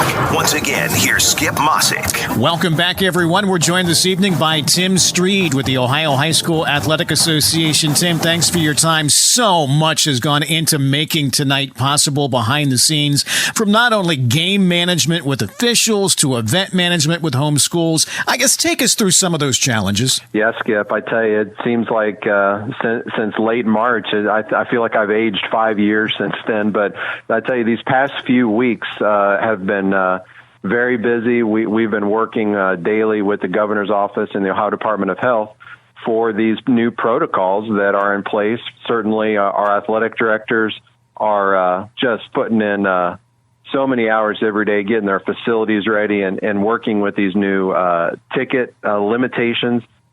Schools can only allow 15% of their permanent seating into the facility. You got to be socially distanced, all the players on the sideline. You can only have your band there for the home game. I mean, it's really going to look a lot different this fall, but we just keep on reminding folks to follow those safety protocols so we can try to have as long a season as we can. And Tim, while everybody hopes things go perfectly, you have to kind of think there's going to be some unintentional mistakes made this weekend. What are the biggest areas, I guess, from a procedural standpoint, you're anticipating having to address after week one? Sure. Well, at the governor's request, there will be inspectors at all the games. And, the thing I've tried to stress is that this is meant to be an education piece. Are the inspectors and the OHSA, we're not there looking to throw people out of the game and cause a scene. We're just so lucky and blessed that we have a season. We want to try to educate folks. We have the public address announcement that went to our schools this week that I'm sure everyone will hear over the PA system this week. And our coaches have just been awesome. They want a season for their student athletes so bad. And so they're willing to do whatever it takes to have a season. Tim, we're obviously speaking at halftime tonight. The OHSAA recommended the length of the halftime period be reduced during this time. Can you let everybody know why that was? Yeah, the halftime length, among many things, is one of the things that we got recommended from the Ohio Department of Health just to limit the time that people are congregating together. I've seen a couple times when the governor has had doctors on his press conferences that have talked about the more you spread people out, and honestly, the more you're outside too, which obviously helps with sports like soccer and football, but just preventing the times when you have a lot of people gathered together is going to be best. And we've also recommended, which is really strange, but we've recommended that visiting teams not use their locker room. So if that's the case, especially as we get later in the season, you want to limit that time when people are just kind of hanging around at halftime.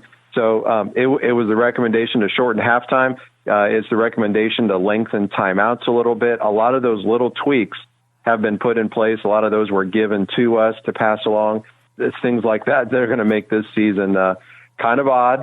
Things are going to look a little different, but halftime certainly is one of the things that we were told to shorten up this year. Tim Streed with the Ohio High School Athletic Association. We always appreciate your time. Fingers crossed by everybody for a successful fall, okay? Yeah, that sounds good, Skip. I appreciate you having me on, and you're right. Everything our fans and schools can do for these safety measures now will give us a good chance of having a season. Thanks, Tim. Enjoy the second half of your ball game. I'm Skip Mossick on the Ohio News Network. Hi, I'm Tony Camilleri, CEO of the Fremont Federal Credit Union. We are proud to again sponsor high school sports on Eagle 99, 92.1, The Wolf, and 100.9 Coast Country, your hometown financial institution investing in your community for over 70 years. If you live, work, worship, volunteer, or attend school in Sandusky, Ottawa, and parts of Seneca and Wood counties, you're eligible to join us. Visit us at fremontfcu.com. Membership eligibility required, federally insured by NCUA. Give your home the makeover it deserves at Fremont Floor Covering. Their knowledgeable staff can show you the many floor covering options available. Carpet, vinyl, waterproof flooring, laminate, hardwood, and ceramic tile. Fremont Floor Covering has over 150 carpet and vinyl remnants to choose from, scheduled for a quality professional installation or do-it-yourself. Quality floor covering at affordable prices since 1997. 12 months, same as cash available. Fremont Floor Covering, near the corner of North Front and State Street. Hi, it's Eagle 99 and 92 on the Wolf Sports Director Kyle Knight for Athletic Supply in downtown Fremont. When it comes to outfitting the sports staff here at the radio station, we go to Juan and Athletic Supply. Athletic Supply offers us affordable prices on shirts and pullovers and handles all the custom embroidery. No matter what your sport, football, basketball, baseball, soccer, or volleyball, you'll find the equipment and clothing you need to make you look good and play good. So get in the game at Athletic Supply in downtown Fremont. To our Stein Hospice nurses, you are the educators, communicators, patient advocates, and decision makers. You are the hand holders, the 3 a.m. voice of comfort and reason. You become the around-the-clock best friend, the calming voice, the familiar face of compassion. You are the calming presence of Stein Hospice to all of our patients and families. To many, you are guardian angels. To us, you are the glue that holds our teams together. And we thank you. Fremont Federal Credit Union High School Football. 92.1 The Wolf, WOHF. Well, welcome back to Robert J. Bishop Stadium. It is halftime here at Clyde, and it is Clyde 28 and Willard nothing here in the first half of play. I'll go ahead and give you the scoring. We'll take our final timeout and then get back here and get ready to size up the second half, Mike, and get all your official statistics. So the first series of the ball game, Willard got the ball. They marched down pretty well. They ran about 9 plays but had to punt. Clyde got the ball at their own 7. They ran 3 plays, had a penalty, and fumbled. So right now Willard in a golden opportunity, and they had the ball at the Clyde 26. They had a penalty, put it back to the 32, and then they threw the ball down into the corner, and Bauer intercepted it. So he returned fumble for interception. Clyde got the ball back, and they had a nice drive, Mike. They went 2, 4, 6, 8, 10, 11 plays. They got down to the 39 of Willard, and that drive started at their own 6. But they just could not keep the drive going, so they had to punt. Willard got the ball on their 20, and then they fumbled the football. So with that in mind, Clyde came back, had the ball at the 30. Clyde went 9 plays, 70 yards, and it was Daniels in for his first score here for the Clyde Fliers. At 9:19, he ran in from 15 yards, and the extra point was good, and it was Clyde 7-0. Willard then went 6 and out, turned it over on downs. Clyde got the ball on their own 27. This time Bolger had a 26-yard touchdown. The extra point was good. 3:02 to go. And it was 10-play, 73-yard drive, 14-0 in the quarter. Willard went 3 and out. Clyde got the ball again. This time they got the ball, and it was a play-action pass. Cook tucked it and ran 50-some yards for a touchdown, called back by a penalty. They turned around and found Nuffs for a 43-yard touchdown pass. The extra point was good again with 1:36 to go. 21-0 Clyde. There was 3 plays, 51 yards. Then another turnover by Willard. This time they got the ball on the 14. They ran for 3, threw an interception. Wilson got it. Wilson ran it down to the 10. Clyde went 2 plays, 10 yards. Daniels got his second touchdown with 10 seconds to go. 28-0 Clyde. And by the way, all 4 extra points by Sydney Holman, a female kicker for Clyde. She's 4 for 4. And the Flyers find themselves offensively finding a little bit of rhythm. So we're going to take our final timeout. We'll come back and get all the stats from Mike. We'll get with Brad down on the sidelines. He's a lone figure right now on the field. And we will go ahead and get his opinion of the first half of play and get ready to start things up for you again. So very happy you're with us here today, and glad we could bring you this broadcast. This is 92.1 The Wolf, part of the BAS Sports Network. Hills Interiors is growing, and we're on a quest for another superhero to join our sales squad. We love to super serve our customers, so if you have sales experience, a creative eye, and love people, I want to be a superhero! maybe in a few years. How about a sidekick then? We'll talk about that later. Come join the super squad here at Hills Interiors. Hills Interiors on West Main Street, Norwalk. Hills Interiors, imagine what you can do. Hills Interiors. Hi, I'm Sarah with Clyde Business Professional Association. Did you know that you can join for free in 2020? We are waiving all membership dues this year. Benefits include monthly meetings, lunch included, social media, digital and print advertising to promote your businesses. If you already paid dues for 2020, it will be credited back in 2021. Also, September 12th in downtown Clyde, the BPA will be sponsoring the Food in a Truck event. Clay Kirchenbauer will be performing while you enjoy some delicious food, fresh vegetables, and more. Come check us out. Update your rooms with Tigressa Soft Style and save at Lottich & Sons Flooring America. Lottich & Sons is offering 25% off all Tigressa Soft Style carpeting. When you step on Tigressa Soft Style, your feet will say, ah.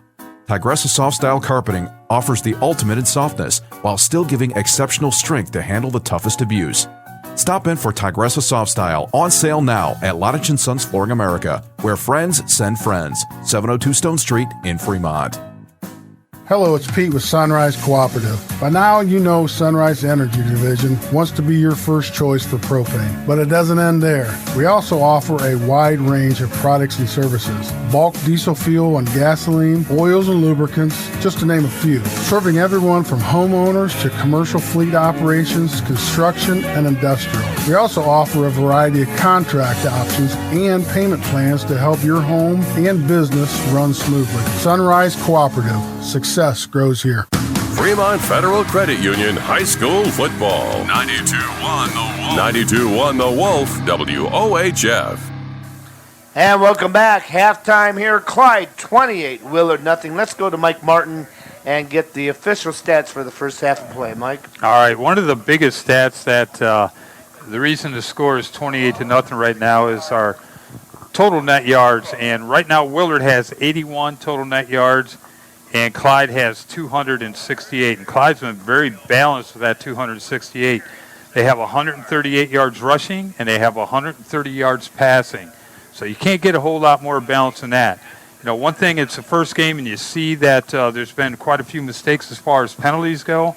Willard right now has 5 penalties for 30 yards, and Clyde has 6 penalties for 40 yards. Time of possession is pretty close, though. When you look at Willard, they had the ball longer than Clyde. They had it for 12 minutes and 51 seconds, and Clyde had the ball for 11 minutes and 9 seconds. Individual stats, right now Willard rushing, Dario Lopez, he was their big man last year. He had the most yards last year, and again this year he's putting some decent yardage up. He's got 75 net yards. Michael Daniels, who had to wait his turn this year as far as being able to get some carries, but he has a net of 77 yards on 16 attempts. Passing, Cooper Weirs, he's 50% right now. He's got 8 attempts. He's got 4 completions. He has 2 interceptions, though, and he has a total of 16 yards. Jaden Cook, great surprise for Clyde right now. I don't know if we could actually call it a surprise, but doing a great job. Jaden Cook, he has 10 attempts. He has 9 completions, no interceptions. He's got 130 yards and 1 touchdown. Receiving, Hayden Meisner has 2 catches for 2 yards, and Dario Lopez has 1 catch for 2 yards.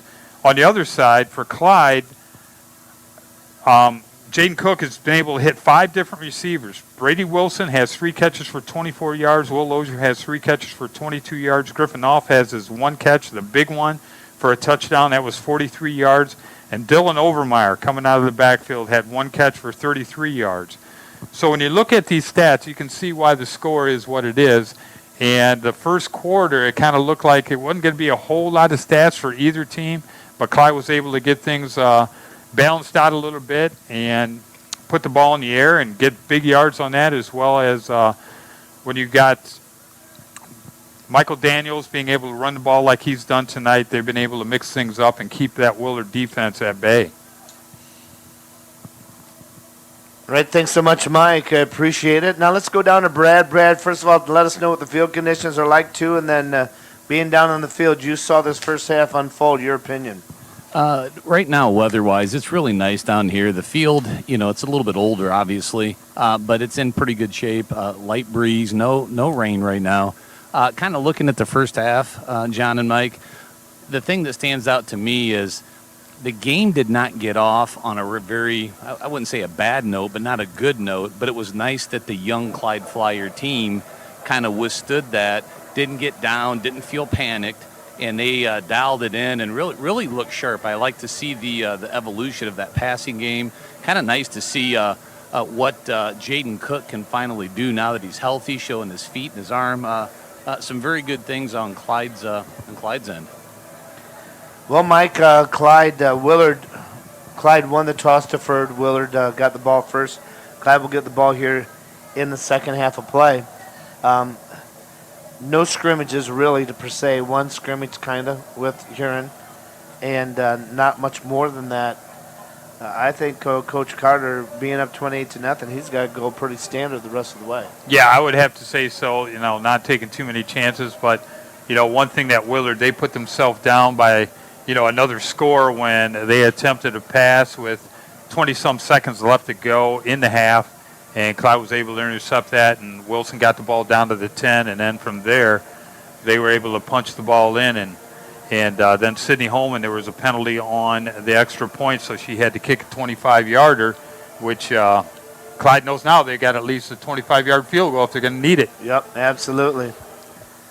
And she was 4 for 4, so comes into the ball game, and Clyde looking to replace, a lot of talent. But so far this unit, we talked about it in the pregame, is that, we looked at how did this unit do in grade school? How did this unit do in JV? How did they do as freshmen? And they competed well. Yeah. So it's like anything else, and Coach will tell you, Friday night, that's when you earn your stripes. And right now, Clyde, actually, to be honest, looked a little sluggish and a little out of sorts, to be honest, in that first couple possessions. But once they scored, something kind of happened. And they just said, okay, this is football. And they just started playing. Yeah, and, as far as Daniels goes, with the running backs, when you had Gunnar Golden and Nick Webb in the backfield last year that did most all the work, and they were able to, and, being 6 and 4, that did not allow Daniels to get a whole lot of play during the regular season. Then when you get in the playoffs, you don't want to take that chance that, okay, well, maybe, we can put him in and see what we can do. Well, he didn't get a whole lot of touches last year, but, a lot of things that these players have to learn. You got to wait your turn. You wait your turn, and when it's your turn, take advantage of it. And these guys right now are doing a great job of that, especially with Jaden Cook. Ryan Lozier last year, he did a lot of things. He was second in the conference in passing with over 1,500 yards, and nobody thought that was going to happen, but he was able to get it done, and, he did a nice job. So Jaden Cook coming in and showing what he can do in the air as well as with his legs. Well, nice surprise, and that's the proverbial, and it's so cliche. Yeah, it is. But next man up is what it is, and that's for every level of football. We were talking about the injuries that off the air that the Cleveland Browns have had. They lost number 1 linebacker, lost their second-round draft pick, lost, another person. Their center's out. It happens at every level. But with every injury, unfortunate as they are, it's an opportunity for somebody else. So therefore, hey, you take advantage of it. Clyde so far here early, just about a minute before we get the kickoff, in a position where they're up by 4 scores. Now, it's important to not let down. It's important to not make mistakes. It's important to stay focused. It's important to learn and take advantage of this, Mike. On the other side for Willard, their first thing is, let's hold Clyde. Let's get a score. Let's get on the board. Start to build some momentum on their side because they really competed well early in the ball game till Clyde got rhythm. That doesn't mean that's a bad football team over there because Lopez had, almost 75 yards? Yeah. They didn't throw the ball very well, and that was their problem. Yeah. So Clyde could sit on that and start using their linebackers in an effective manner, and that really is what changed the offensive opportunities for Willard. One thing that I really thought Willard did well was that defense and offensive line of scrimmage, that when they were attacking, they were shutting it down, and they were able to get some decent rushing yards when they ran a few traps and moving that line around. But, the linebackers from Clyde were just a little bit too quick and were filling those holes, and, they shut that down. All right, we're getting ready for the second half, getting ready to kick it off. It looks like it is... Well, we'll have to pick up the numbers. Trenton Mock. Southward getting ready to kick it off. Clyde's got 2 deep back at their own 10. And they'll receive this second half kickoff. There's the approach. And it's high end over end. It's going to be fielded at the 15.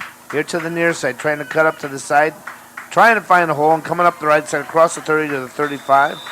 And it will be a return up here by Griffin Nuff. Griffin Nuff's the one who caught the long touchdown pass early in the first half, so Clyde will have it 1st and 10 at their own 35, Mike.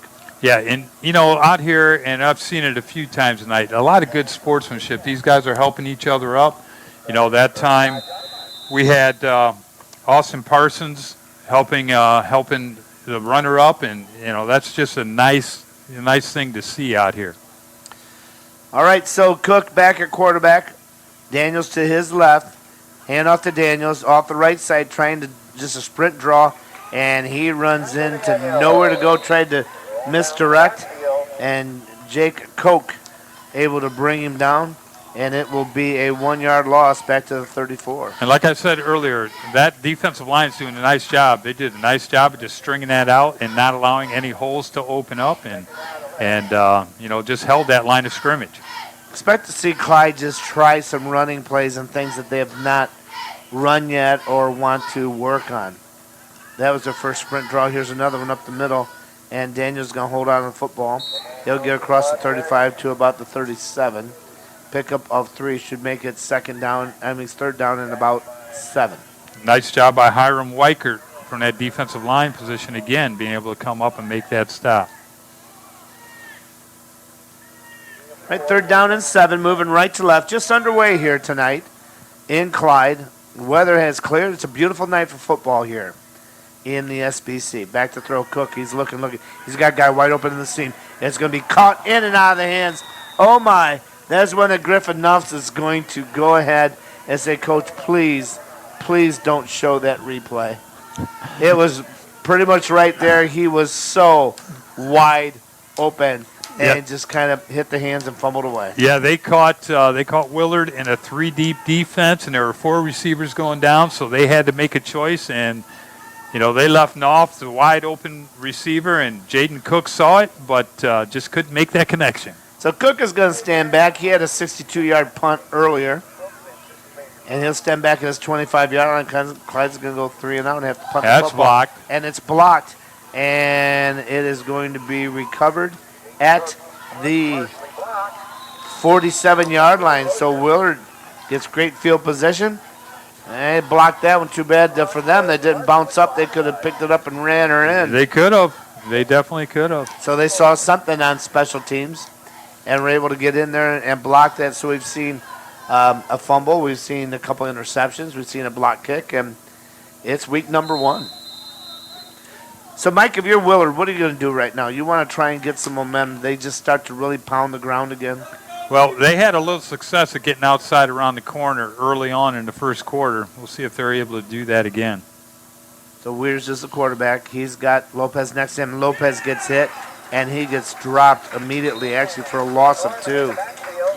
That time, Blue Norman was not touched. I mean, they tried to pull the guard around. As soon as the guard pulled, Blue Norman just followed him right around, and he was almost there about the same time the handoff was there to make that stop. Yeah, he was pretty quick. He's grabbing at that football the whole time, too. So, got a lot of great experience last year in that championship run and helping that defense mature a little bit. It's 2nd down and 12 at the 45, just under 10 minutes. 2 receivers here on the near side, Meisner and Paxton. And they're going to hand off to Lopez. He tries to get to the outside. He dances, but this time Clyde comes up and reads it again, and it looks like it's going to be Overmeyer with another tackle. Yeah, Dylan Overmeyer, that time he was not on the blitz. He just read that perfectly and was able to slide over to that hole and shut a blocker and come up and make the stop for a no gain. You know, Mike, as a linebacker, that's really what you're supposed to do. You just kind of shed and keep rolling down and look for the gap because that's probably where they're going to be. And he read it well. It's 3rd and now 11. 9:20 to go, 28-0. Clyde with the lead here tonight in week number 1. 2 running backs on each side of Weirs. Let's see if he wants to throw. Boy, that's going to go quickly across the middle, and it is going to be caught, but it will be not enough for the first down to the Clyde 45. So a nice little slant pattern there, Mike. Good timing. Yeah, that timed up real well, and that time he was able to have a little bit of time back there. Didn't have a whole lot of pressure on him. Was able to set his feet and get the ball thrown right where it needed to be. Well, the left-hander, he's got good size. Yeah. And he just planted his foot and hit that seam. Read it well. Now here's a 4th down play for them. Again, 2 receivers to this near side. Generally, they go to Lopez on the left, and they do. Lopez up the middle. He gets hit, and he spins, and it looks like he will get the first down.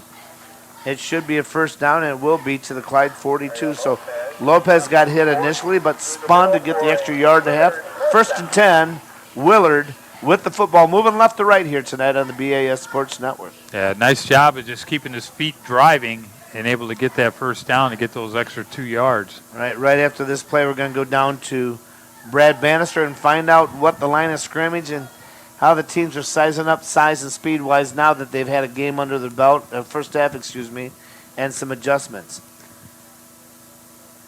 So looking back, handoff, new running back into the ball game, and he gets stood up and goes nowhere.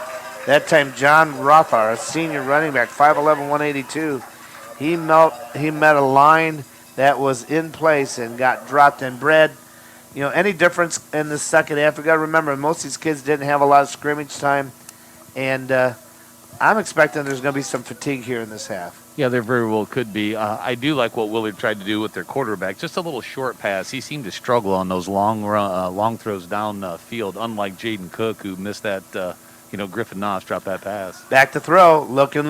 Weirs is going to get hit. He just throws it away. That's a heads-up play right there, Mike, by a quarterback. One of the hardest things to teach a kid is don't try and make every big play. Sometimes you got to live to get to the next down, right? Yeah, Logan Holmler was right there. I mean, if he would not have gotten rid of that ball when he did, he would have taken probably about a 7-yard loss. Fellas, just something I did down here. I took my earphones off, and it's such an odd feeling down there. There's moments where it's like complete silence. I know. It's very strange. It's even quieter than a scrimmage. Yeah. Here comes a man in motion right to left. Looking, they're going to throw a screen pass here, and boy, what great defense. Blue Norman, I'll tell you. Call it, Mike. I tell you, Blue Norman's doing everything. He read that perfectly. He was standing right there. And that ball was pretty much on target, and Blue Norman was able to jump up and just bat that ball down.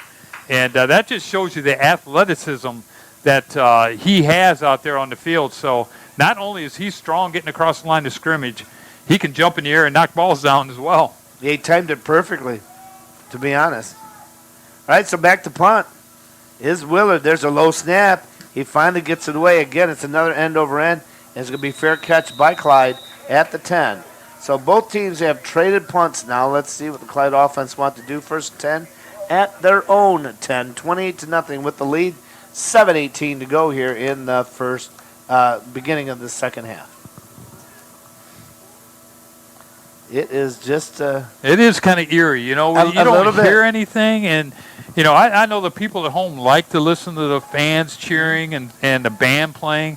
We don't have any of that. We don't even get to hear any of that. And Mike, we're here in our booth. The fans below us can most probably really hear us pretty well. I could yell at Bannister on the other side and he'd hear me. I'm sure. We might even try. Okay, here we go. First and 10, Clyde moving right to left, man in motion to the outside. Looking to throw. Here comes Cook. He's going to go up the middle. He gets by one defender, spins to the outside, stiff arms. He's going to get the first down and more, and he's just going to run out of bounds. I tell you what, evasive is the best way to explain Jaden Cook as he gets the quarterback scamper, and he runs it up to the 28, a pickup of 18. And I think, Mike, the thing that I like about is the timing of his choice. Yeah. He makes sure that he sees an opening before it goes, and that's one thing that's tough for Willard.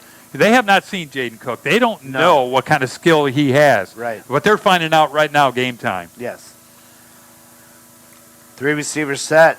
He's rolling this. Boy, a guy wide open in the flat, and it's incomplete. Just a little bit past the outstretched hands of the intended receiver, Bailey Eberle. And Mike, he was uncovered. No, that was Lozier. Yeah, that was Will Lozier. Oh, yeah, it's hard to see right there. So, yeah, Lozier just outstretched. He gets that ball, he's gone. Yeah, when he's rolling to his left, and trying to throw on the run, and you've got a receiver that's running with you, that's a pretty tough pass. Right. But, those are the ones you're going to have to make later on. Absolutely. Well, repetition. Yep. 10 seconds on the play clock. 7:04 to go here in the third. The pass stopped the clock. Second down and 10. They're going to roll again. They're looking again. He's looking. He's going to throw deep in the pass, and it's going to be caught.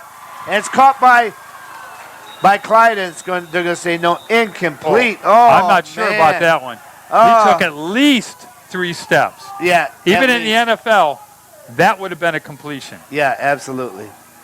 Yeah, and Coach Carter's He's looking at the referees like, seriously. Yeah, that should have been a catch and a That was fumble. right in front of you, Yeah, Brad, right? I'm standing right here at the 10-yard line. I'm cheating a little bit. But, yeah, I mean, he definitely caught that, took a few steps, and that should have been a fumble and then pick up by Clyde. But Banny, the back judge is saying that he was bobbling the ball. Did he have good possession when he caught it? I thought he had pretty good grasp of that football.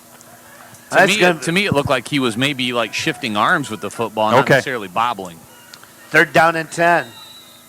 So we've got a stoppage of play. We're going to take a timeout. Coach Carter wants to talk about it. 6:54 to go in the third. 28-0. Clyde with the lead. We'll be back after this timeout. Do you know what's going on with your insurance?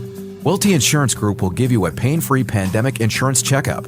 Welty Insurance Group and Erie Insurance have coverage for home, life, auto, boats, motorcycles, and commercial. Get a quote you can trust and get a chance to win a gas card. Our family serving yours. Call Welty Insurance Group at 419-334-4477. Your Erie agents in Fremont, Tiffin, Fostoria, Cary, and Sandusky. And at weltyinsurance.com. Stop waiting to replace your old, outdated furniture. You will not break the bank at Erie Furniture Outlet. No need to wait for a sale. Erie Furniture Outlet offers brand new, brand name furniture at outlet prices. Erie Furniture has the lowest prices on Ashley and carries England, Liberty, Craftmaster, Serta, Souter, Best, and more. See what you like in their 30,000 square foot showroom? You can take it home that day. Erie Furniture Outlet will also deliver to the islands. Shop Erie Furniture Outlet just south of Kalahari on Route 250 or eriefurnitureoutlet.com for their rock bottom prices.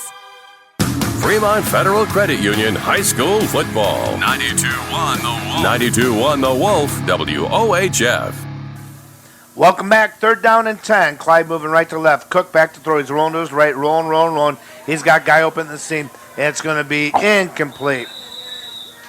Got turned around a little bit that time, the receiver, and that was Nuss again. Tell you what, Cook's got an arm.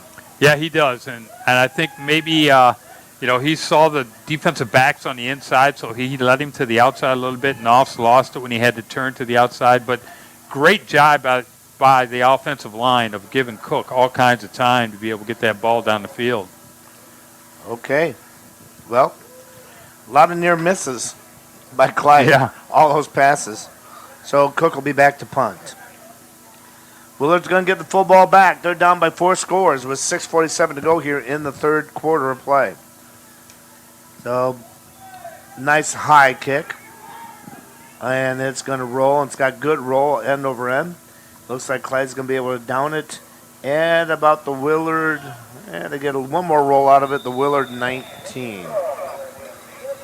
So that ball's at the 28. So that's about a 50-some yard punt. So Cook is showing that he can flip the field. Yeah, he's doing a nice job there, and that's something that was a large benefit for Clyde last year with their special teams, and doesn't look like they're going to be lacking a whole lot this year. So the Willard Flashes down by 4. They're in a position now to get the ball and, if anything, trying to keep that Clyde offense off the field, Mike. But they dodged a couple big bullets on that last drive. So to the line of scrimmage, Weirs is coming up front. He's got 2 receivers to the near side, 1 to the far side. And the setback Lopez is just going to do a quick sprint draw, and there's going to be a penalty. It's probably going to be a legal shift. And Lopez is running. He's open at the 40. He's open at the 30, at the 20, trying to get him down close, and he's going to get knocked down out of bounds at about the 3-yard line. But I believe there's going to be an illegal procedure penalty here right near us. Brad, did you happen to see that at all? Yeah, he threw it early in that play. Right. So, but yeah, it was a shift down there on the right side of the line. And the thing about that penalty is that had no bearing at all on that play. No. It was way off to the side, away from the play, and for somebody not to have enough responsibility not to move when the play's not even coming your way, take this big play away from Willard. And that's a situation, too, Mike, where a team that's won 1 game last year, those are things like you cannot have happen if you want to try to build something and get some momentum in your program. That's going to move the ball back. And, guys, I got to be honest with you, as I've watched both these teams, I think they could call that penalty multiple times. I've noticed a lot of the teams, there's a little movement going on the offenses. Yeah, that Don't you split think, Mike? that split ends out there, and they're taking off a step early. And, it's one of those things that's not going to have a bearing at all in the play. And obviously it just seems when they snap it, there's just a couple people leaning. We'll see what they do. Here comes Lopez up the middle. Tell you what, he just had a nice run. He's probably pretty winded right now. Yeah, I would say. He'll have to run in about 80 yards. He gets the ball and comes back up, picks up a few, gets the ball back to the 18. Nice job by Caden Berger stepping up and reading that. And very short gain. Berger playing linebacker this year. Weir's is going to throw the ball out there, and it's going to be incomplete. Good defense. Yeah, right in front of Brad Bannister. Brad, I know that Willard thought that maybe that there might have been some interference on that play. Yeah, I think they're saying that he had his hand hooked around him. It looked pretty simultaneous to me when I watched that play. Well, we're going to give Bailey Eberly the credit for knocking that ball down.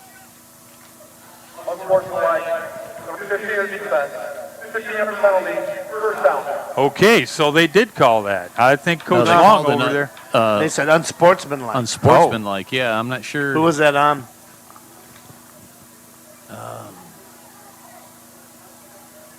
There was a number in the 50s. I just didn't hear the full number. That's exactly what I heard, too.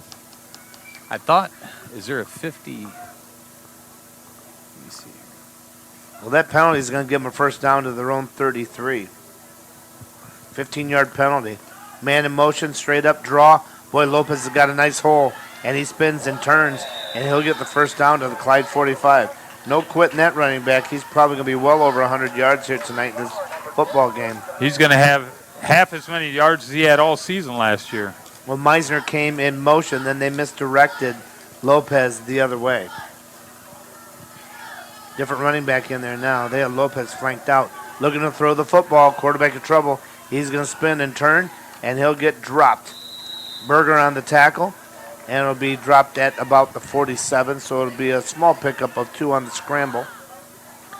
It's second down, and we'll call it 8. 5:23 to go here, 28-0. Clyde with the lead. It's been a little bit of a, how do you want to say it, Mike? Second half. It's anticlimactic. How do I say this? Not to be offensive, it feels like a scrimmage. And I think a lot of that has to do with the atmosphere. Mm-hmm. And, it's just one of those things that, this is the way it's going to be through the season. All right, Meisner comes to the right side along with Paxson, and we're going to have a timeout by Willard. We'll take a wild card timeout. 28-0, Clyde with the lead, Willard with the ball. We'll be back after this timeout. It may not require a textbook, but it's filled with valuable lessons. It may not take place in a classroom, but it's an ideal environment for learning. It may not involve a diploma, but it can help prepare Ohio's young people for life. It's high school sports. High school sports can play a critical role in a student's overall education. In fact, studies show that students that participate in high school sports are more likely to enjoy greater levels of achievement in their academic lives. If you think high school sports are only about competition, think again. Better yet, think about attending a high school sporting event in your community. You'll be amazed by what you see. High school sports, a winning part of a complete education.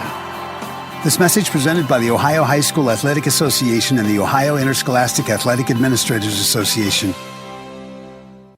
Fremont Federal Credit Union High School Football. 92.1 The Wolf. 92.1 The Wolf, WOHF. And welcome back after that timeout. So, Brad Bannister, Willard, a unique timeout. Second down and 8. What do you think they had to discuss over there? I think he's just trying to get anything positive going here. And if it, in a game like this, if it costs you a timeout, I don't think he really cares. Well, Lopez has been his main offense, and they got him in motion right now. Last time they pitched it to him, they fake it to him. It's play action. Quarterback stepping up, and he's going to get hit, and he'll be brought down by 3 of them. And it'll be a sack back to the 42-yard line. Logan Holmler came up and just kind of body slammed him right there, and that And Lopez had an opportunity to get that block, but he kind of shied away from it. I think he might be a little winded out there. All right, Oh, so we got a penalty now. It's going to be Jake Koch, the tight end. He jumped. I think he knew they were going to throw the ball to him, and he got a little excited. A little excited. I mean, let's be honest. This is early season. This isn't just the first week because the way things ran in the summer, training camp, all that matters, normal scrimmages, things. It's shortened, and they're playing like it. Yeah. But Clyde showed that once they get rhythm, that they have an opportunity to move the football. But they've fallen into low. Some of that, the play calling, trying some things. They're not going to pound it against Willard right now. But Willard in a situation, they got 3rd and long, and they're going to hand off to Lopez. And oh, my, Dylan Overmeyer. He read that perfect. Oh, he hit him full speed and ran him back. And right now Lopez, I'm not sure how many yards he has, but he just lost some. He's got some negative ones right there. Well, about 5 or 6. And the thing that allowed Dylan Overmeyer to get through like that was the defensive line to just create the hole for him to be able to go through that B gap and just meet him head on. Yeah, I would say that Lopez has earned the bruises that he's had here tonight. He's played an excellent game for Willard. So Willard now in a 4th, and they're going to have to punt the football back for Clyde. I believe it's been Lozier all night long along with Griffin Nuffs. There's the snap. Good snap. Nice high floating punt this time. It's going to be caught, fielded at the 30. Coming in the near side is Lozier. He gets by 1. He gets hit hard, and he hangs on to the football and advances up to the 44. Nice punt return by Will Lozier. Looks like we've got number 45, Austin Parsons, a little shaken up on that after he made the play. And not sure which side he wants to go to, I think. To keep him in the game. Mike, how many times do you remember getting hit, not quite sure where you were at? I can't remember. I can remember. I tried to call a play that we didn't have. That'll happen. It was not good. They looked at me, what play is that? I said, I don't know. Handoff up the middle, Daniels. So he gets his first carry of the second half. He gets across the 45 up to about the 49. It'll be almost a 5-yard pickup. We'll call it 2nd down and maybe 6. 2:55 to go here in the 3rd. We haven't had a score here in the 3rd quarter play. Yeah, that play. Oh, here we go. It's a penalty. Illegal formation, offense. Well, they've got all their starters in there yet, so we can't blame that on the young guy. Nope, that's going to go back to the 39. It's that penalty. 10 yards, I tell you what. 5-yard penalty for that. Clyde goes back to 3-receiver set. They're looking here. They're going to throw a little bubble screen to the near side, and the receiver keeps his feet moving, keeps going. I tell you what, that's a heads-up play. Let's go down to Brad Banish for Brad. That was, first of all, a little bit of a dangerous catch by Wilson, but he ping-ponged around through a few hits to get some positive yardage. Yeah, he does a nice job trying to avert tacklers. Very quick, very shifty little guy. They got a couple of them. I think Griffin Noss looks fast out here. I think Will Lozier looks fast. They got a couple wideouts that are quick. 11-yard pickup, 2nd down and short. Daniels gets hit in the backfield, but he will go forward for maybe a yard. They'll spot him at the 48, so they'll call it 2. It'll be 3rd down and short, 3rd and 2. Trevor Dials made that play, and Trevor Dials is 6 foot 270. So I mean they got a lot of weight on that line. There's some big guys down there, but these Clyde running backs and receivers are doing a nice job of getting extra yards after they get hit. Wicker's 6 foot 250. They're going to hand off to Daniels. He looks for a gap. Boy, goes right up the gap. Guys by another one. He's in the open field at the 30. Does he have enough steam? 20, 10, 5. Touchdown, Daniels. Oh, my. What a workhorse. He got through the gap, and I tell you what, he earned every yard. Touchdown, Daniels. Yeah, the arm tackles are not going to get him down. They had an arm on him. It kind of tripped him up a little bit, but he kept those feet moving. Was able to run through that. And he showed that he had a little bit of speed to be able to get that ball in the end zone because he had a couple defensive backs chasing him down, but he was able to make that play, put 6 on the board. All right, so Holman into the ball game. Now to kick to this end of the field. All 4 touchdowns came in the second quarter. And Holman in to attempt the kick. There's a snap to hold by Cook. Kick is up, and the kick is good. All right, so Clyde, your in-game scoreboard, the Flyers 35, Willard nothing. And don't forget, Sunrise Cooperative donates another $100 for every touchdown scored in games on the Wolf, the Eagle, WLEC, and 100.9 Coast Country. We'll be back with the kickoff after this on 92.1 The Wolf. Looking for future leaders we can trust and believe in? Look no further than the high school student athletes right here in Ohio. High school sports teach young people how to be effective leaders. It begins by making their grades and being on time for practice. It includes learning to listen, following directions, accepting responsibility, being a good role model. And it's about respect for officials, opponents, the rules, and each other. The result? It transcends sports. It gives us hope for the future. High school sports. There's so much more than just a game. This message presented by the Ohio High School Athletic Association and the Ohio Interscholastic Athletic Administrators Association. Fremont Federal Credit Union High School Football. 92.1 The Wolf. 92.1 The Wolf, WOHF. And welcome back. The ensuing kickoff by the Flyers. Again, fumbled a little bit by the Willard Flashes, but they recover the ball at their own 28. So, Mike, not any long kickoffs like we saw last year. No. Everything has been a squib-type kick. And that's when you have to make sure that you have very good hands people on that kickoff team that are able to make the tackles. Because last year you could put anybody on there because they kicked in the end zone every time. You also have to have people assigning their lanes because it's real easy to over-pursue in that type of kickoff and get burnt. All right, so back to Cooper Weirs with the football. He's back by himself. They're throwing now. He's looking. He steps in. He's got a guy wide open, and it's caught. And it's going to be caught for a first down inside Clyde territory at the 49. Wide open. Guess who it was? Yeah. Lopez. He's their workhorse. It's kind of one of those things, if you put your fastest defender on him, all game long, like a box and one in basketball. Banny, what do you think? They just throw one guy in him to shadow him the whole night? Yeah, kind of like a spy player out there just tracking him down because he really is pretty much their entire offense. I tell you what, he's really played hard. Now they have him split out again. This time Ayers with the coverage on him. They're looking back to throw again. Quarterback's going to take off, and he's going to get hit and dropped. They'll maybe get back to the line of scrimmage on that scramble. That pass play went for 23 yards. Well, they're coming up the line quick. Yeah, they know the time is of the essence here because obviously we're getting ready to get out of the quarter, and we're going to have a running clock. And this will be the last play. Nope. They won't get it off. So at the end of 3, it's Clyde 35 and Willard nothing. We'll be back with the fourth quarter after this on the BAS Sports Network.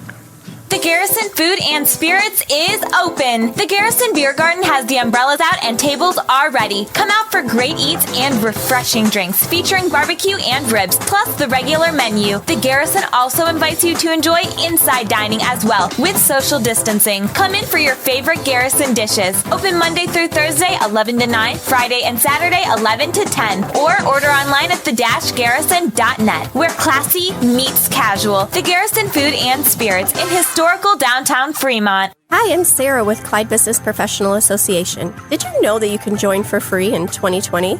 We are waiving all membership dues this year. Benefits include monthly meetings, lunch included, social media, digital and print advertising to promote your businesses. If you already paid dues for 2020, it will be credited back in 2021. Also, September 12th in downtown Clyde, the BPA will be sponsoring the Food in a Truck event. Clay Kirchenbauer will be performing while you enjoy some delicious food, fresh vegetables, and more. Come check us out. Fremont Federal Credit Union High School Football. 92.1 The Wolf, WOHF. Welcome back. Fourth quarter action here tonight at Clyde. Two receivers to the near side, one to the far for Willard. And looking to throw. Quarterback Weir's a step, but he's going to get hit, but he breaks a tackle. He keeps his feet moving. He gets a good yardage up to about the 41 of Clyde. Picked up some nice run there, Mike, and actually held on the ball because the Clyde players were grabbing at it. And if you notice a little bit, didn't you think there was some motion here when this last play? Yeah, it looked like he was a little anxious. Noah Perkins was, like you say, he was grabbing at that ball before he got it down. They're down in 2. Looking to throw. Weir's back. Steps up. He gets hit. Not this time. And he's going to go down back to the 50-yard line. There'll be a loss there of about 9. Walker Britt, nice job, real nice job of coming up and making that play. But what really made that play is Griffin Knopf's out there in the secondary. He took the receiver away. It was a one-receiver pattern, and Griffin Knopf's was right there. So we got an injury down here. Blue Norman is coming up, hobbling.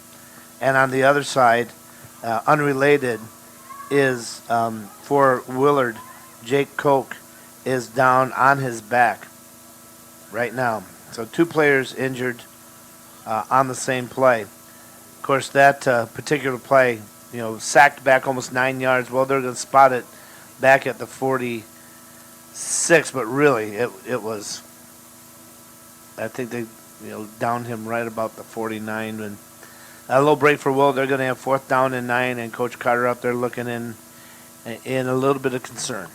Yeah, he's one of the players that you definitely don't want to lose early after the great season he had last year. Could be a cramp. And that's the thing, John. With all this heat that we've had, obviously, throughout this summer, it's not really that hot. I don't know. Maybe, Banny, what's the temperature down there right now? I'll be honest with you guys. It was a little bit cool with that little breeze we have. I actually threw my rain jacket back on. So it's definitely not hot. It's muggy, but not hot. Well, and again, kids are dehydrated. This is probably the hardest they've played. Yeah.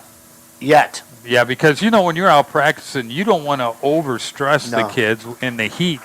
So, they don't really get pushed to that edge. And I think that was probably a cramp because Blue's up walking well now. He's getting hydrated, taking some water in. So, all right, so avoid there, but hobbling off the field now with help is tight end, 6'1", 210-pound Jake Koch. And he is ginger on that right ankle. And they're looking at it, and they're going to come out and help him off. So he got twisted up there, Mike, a little bit. He was down running pattern, and they got entangled a little bit, and he's going to get help off the field. So just to give you an idea while that's going on, our next broadcast, well, we're not 100% sure. It should be Bellevue at Norwalk. If Norwalk's, they have brand new field over there. If they can accommodate us, we will be there. If not, we're going to be over at Perkins and do Clyde at Perkins game. And we know with Perkins Press Box, they definitely have a large enough area that can accommodate our social distancing that we have to do. So right now, the last we had Fremont Ross at Clay was winning 14-13 at half. And we'll see if we can get an update on that. In the meantime, our thoughts go out to obviously Jake Koch. They're going to get him on the four-wheeler, and they're going to send him back and get him taken care of. And good sportsmanship here as the Clyde faithful are letting them know how they appreciate him. So a little lull in a second half that's been a little bit of a lull is the best way to put it. Well, John, I think when, we already know that the environment's down a little bit and with everything going on, but then you get a blowout on top of it, and I really think there's no life, no air. There's no student section. No. I mean, it's just, with this kind of a game, 35 zip, I think we're going to see this in situations like this where it becomes extremely quiet in the stadium throughout the last parts of the game. Well, it looks like next time Clyde gets the ball, that it will be Abe Morrison, a sophomore, 6'2", 184. He's warming up. Looks like he'll be coming in the football game. So Clyde's going to go ahead and shift to some younger players next possession. Weirs is back. Left-hander stops, throws it. You got a seam pattern out here, and it's going to be incomplete. Actually, right in front of you, Brad, looked to me like the receiver had his hand on the defender the whole time. Yeah, actually, he pushed off a little bit on Andrew Bauer. No, is that Griffin Knopf? Yeah, it's Griffin Knopf. Yeah, he pushed off on Griffin Knopf to try to create some separation. Ball's a little too far outside for him, though. Yeah, Griffin Knopf did a nice job of just nice coverage, just being right on him, and just kind of protecting the field a little bit and protecting the receiver from being able to get to the ball. Well, Nuss is a new name for us. He is, and he showed up with a little speed here tonight. He's played both ways, had touchdown. All right, so here we go. Clyde with the football. And is Morrison in? Let's see. Yes, he is. He's going to hand off straight up the middle. New running back for Clyde. So Clyde got the ball in the 46, and they will go ahead and hand it off. They'll pick up maybe a yard. And we've got some new players in there, Mike. Yeah, that was Jay Plummer, sophomore, 5'10", 150 pounds. So Clyde got the ball in the 47. They get up to 48, just 1 yard. Morrison back. He fakes the handoff. He's looking to throw. He's got it way down the sideline. It's going to be, nice defensive play, but good effort by Webb. So there's a situation where the defender and the receiver both went up. The defender, it looks to me like Isaac Robinson. He's a freshman, it looks like. I think it was Casey Sally, number 2. Oh, it was Sally? Yeah, it's number 2. I couldn't tell if it was 12 or 2. But he got a hand on it, but Webb almost hauled it in, and Morrison showed a little bit of arm there too, didn't he? Yeah, I mean, he's the brother of Jack Morrison, who was a stout player last year for the state champions. So Morrison, hands off, up the middle, and it's a big run up the left side, and that's Jay Plummer again, the sophomore. Picks up good yardage. It so looks it's like be fourth down. Looks like Willard, they've got all their starters in yet. So let's see what Morrison's got. 3 receivers to the right side. He's snapping for it. Nothing happens. They look back for the call. 3 receivers as far. 1 to the near side. Here to the near side again is Tressel Webb. They're taking their time. That play clock at 12. They're just kind of letting go running clock here. 9 minutes to go. John, I can hear that. Can you? That's how quiet it is in here. Yeah. Fremont Ross are going to wait for a timeout, and they'll take a timeout, and we'll take our fourth quarter timeout here.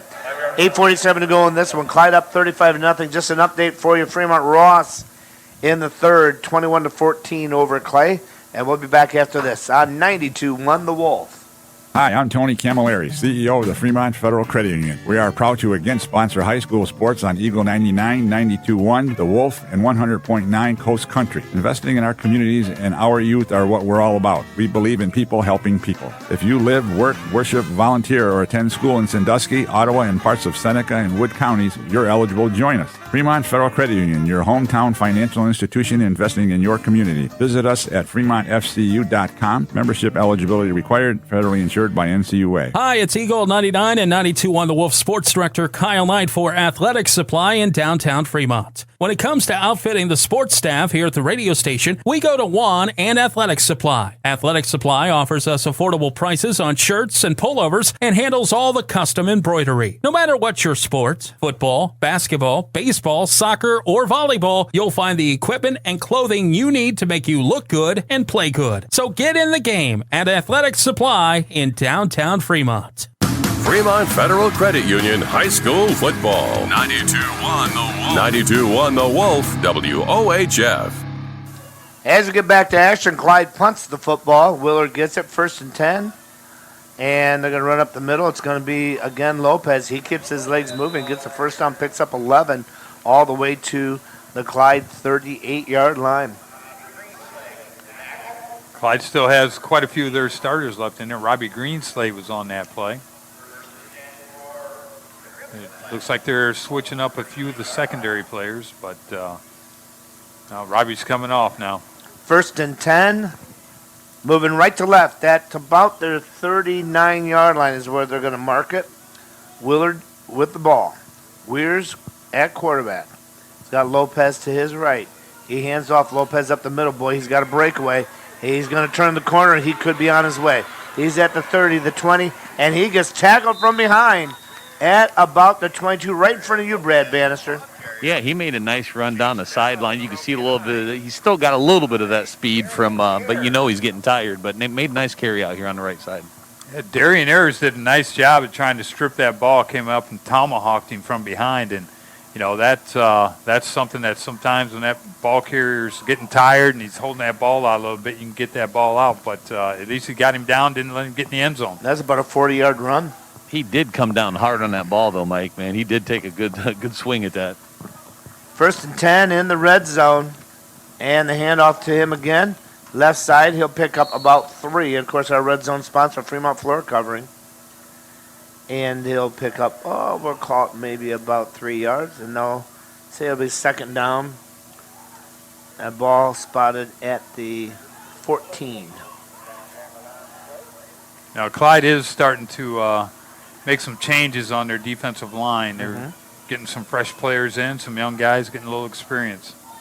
2nd down and 6 at the 14. 35-0. Willard wanting to get that first score of the year. Snap back, Lopez. Spins, turns, and he'll get across the 10. They'll spot him down at the 9, picks up another 5.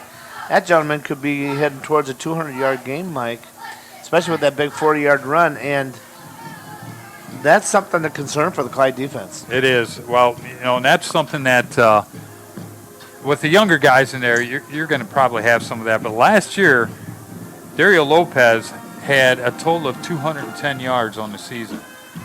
Well, so if they score here, he's going to probably pick about 65 on this drive. He'll be real close to his season high last year. Handoff. Lopez gets hit this time and gets dropped. Good defensive play on the backside by Blake Hershey. Blake Hershey, a freshman. Yeah, like I say, you know, got some young players in there, and you know, just showing what they're able to do, especially with this first team of Willard still on the field. Well, first night, we weren't sure what to expect. We thought we'd have the game. That was number one. But we've talked about it. It's a different environment. The band's playing right now, so there's a little bit of life here. But if you look at a scale of 1 to 10 of excitement, this would be about a 2 to a normal football game. Brad, wouldn't you concur? I would agree, John. And when you said something about the band, when the band is playing or the cheerleaders are cheering, there's some noise in this at this football stadium. But when they're not talking or playing, it's really, really quiet. I mean, like, it's to a point where when Willard was at the 50-yard line, I was in the end zone, I could hear the defensive players barking out who they're guarding and who they're picking up, which never happens on a Friday night. Oh, no, you'd never pick that up. All right, let's see. It's going to be 4th down and 3. Looking to throw, looking in the end zone, and it's going to be incomplete. Good coverage by Clyde. And the other thing, Brad, that you're not going to hear, well, you could hear, is that one parent who just likes to make themselves known. You know what I'm saying? They're going to have to, in all honesty, John, everybody's going to have to, you know, the emotional aspect of yelling and screaming. Like, people are going to be able to pick everything up, whether it's a coach, a player, a fan. Like, you're going to hear everything going on. 4:39 to go. Clyde's going to win this one, 35-0, and right now they're just going to give their kids some playing time. And it looks like maybe Willard's going to get a couple people in too right now. We want to make sure they have 11 on the field first. Yeah. 10 probably wouldn't have got it done. Morrison at quarterback. He's got a running back to his right side, and that is Plummer. And here comes Morrison. Going to keep it. He turns the corner, puts his head down, stutters to the outside. Oh, there's a face mask. Oh, yeah. And there's the flag. And 3 flags. Flag. And well, third one, trifecta out on the fourth. So, guys, we're going to be at Norwalk next week if accommodations allow, or we're going to see Clyde at Perkins. It could be interesting every place that we go because now Willard does have some fans over the other side. Yeah. You don't know. I don't know what the rules are for visitors. I know what Clyde did, and this is just what Clyde did. Each one of the players and the band and the cheerleader, they got 4 tickets. Okay. And the team that was coming, Willard, they got 2 tickets for players and cheerleaders because their band's not here. So, and I don't know if that's what every stadium's going to do. I guess it depends on how many you can hold at 15%. All right, here we go. Handoff again. Morrison keeps it. And then another quarterback keeper will get to the 39. That first run of his got up to the 37. So he picked up 27 on his run. The next one picked up 2. So it'll be 2nd down and 8 at the 39-yard line. That clock is running, so it will move quick, and we're going to move through this ball game here and enjoy the fact that we have high school football moving again. Yeah, absolutely. Whatever we can do to bring more normal is what we need. Handoff, Plummer, wide open. He's going to get the first down. He gets all the way across the 45 to about the 48. I tell you what, he seems to see the hole pretty well, Mike. Kind of slides through there a little bit. Yeah. And keeps dancing. So it'll be 1st and 10 Clyde, 2:55 and counting. You know, one thing, John, is that we did not have a whole lot of running clocks last year with the Clyde Fliers until we got to the state championship game. No. That's kind of amazing. That's crazy, isn't it? It is. Well, they went through a meat grinder, though. Some of the teams they were playing, D3 and D4, they were very, very good teams. Sure. And, I don't think a lot of these schools from the city that are D4 were ready for, the kind of physical play that Clyde's been through the year and the way they just played, period. Yeah, that was pretty obvious. Think about Licking Valley had been there the year before. Right. We heard. I'm sorry. Go ahead, John. And they had a running clock thrown on them in the championship game. Yeah. Yeah, that's with a team that was 6-4. Yeah. Right. That's why Ryan Carter got Coach of the Year in Division 4. Well deserved for him. 2 receivers on the far side, 2 to the near side.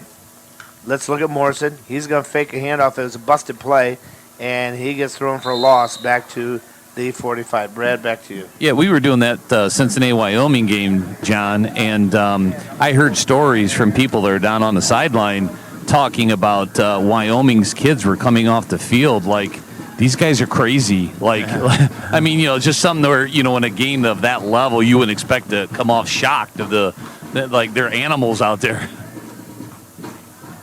They really didn't know what hit them.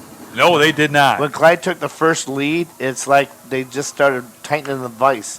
And Gunnar Golden, obviously, benefited from a great offensive line. And I think Gunnar Golden had over 500-some yards in the playoffs, had double-digit touchdowns. Yep. And he had a whole season just in the playoffs and had a lot to do with that Clyde victory run. So it'll be 4th down and 13, and they'll try to get one more play go, I guess. And they're gonna punt away, I believe. Well, Sydney Holman's not going to get another chance to kick, but she was 5 for 5 in her debut as a field goal kicker for Clyde. That's a nice debut. 5 points that she is now in the stats. Of course, she's got a great tutor, Jerry Phillips, who was a great kicker here for Clyde, and went to Bowling Green, had a career there.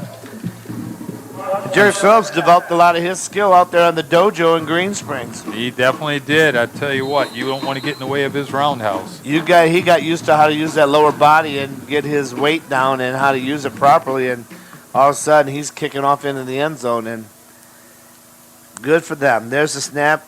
Here's the punt. Nice straight high punt by Cook. Wow, that is a bomb. That was pro level hang time. That was a bomb. And that's gonna be downed at the 20. So that's 30. So that's gonna be a 35-yard punt with no return and about a almost 3-second hang time. That was high. That was an Wasn't it? impressive kick. Yeah, Absolutely. Nice spiral. So Willard will get the ball. Their last chance here, 25 seconds left. It's been quite a homecoming for Ray Long and Coach Cade Long for Willard. Obviously nothing but goodwill between all these folks. They grew up wearing the blue and gold of Clyde, and they're down at Willard now trying to get their program together, and they really actually showed some flashes here tonight. They did. But it was the Clyde offense in the second quarter that determined this football game. So Weirs is back. He's going to hand off to Lopez. He's going to get hit again, and Lopez is going to fight his way for another 5 yards. And that will be the ball game. What a run by Lopez. So your final here tonight, your Fremont Athletic Supply in-game scoreboard is going to be Clyde 35 and Willard nothing. You've been listening to Fremont Federal Credit Union high school football here on the BAS Sports Network. We'll be back with our UIS Insurance post-game show after this from Clyde.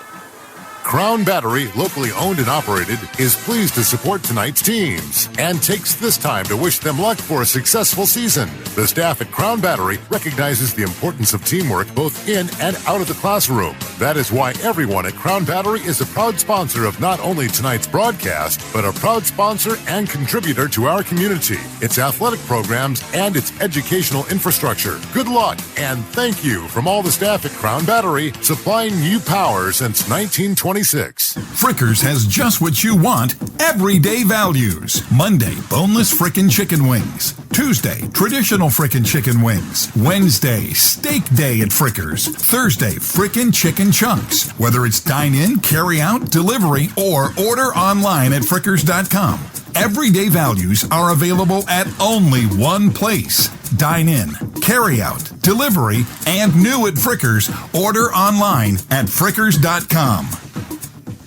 Hi, this is Jen from Sunrise Cooperative. Since 2009, we have been a proud supporter of Fueling the Cure. The Fueling the Cure initiative is for research at The Ohio State University to help find experimental medicines and foods to benefit people afflicted with cancer. Without our customers, this initiative would not exist. And thanks to customers like you, we have donated over $1.4 million.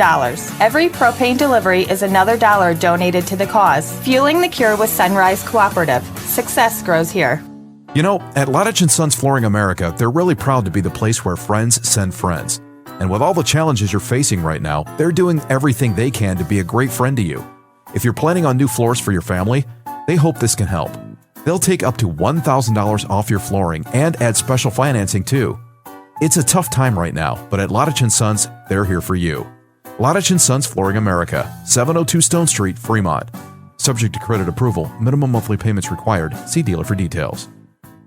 Fremont Federal Credit Union High School Football. 92.1 The Wolf, WOHF. And welcome back to Robert J. Bishop Stadium here in Clyde. The Flyers stay undefeated for the season. They win number 1, 35-0 over Willard.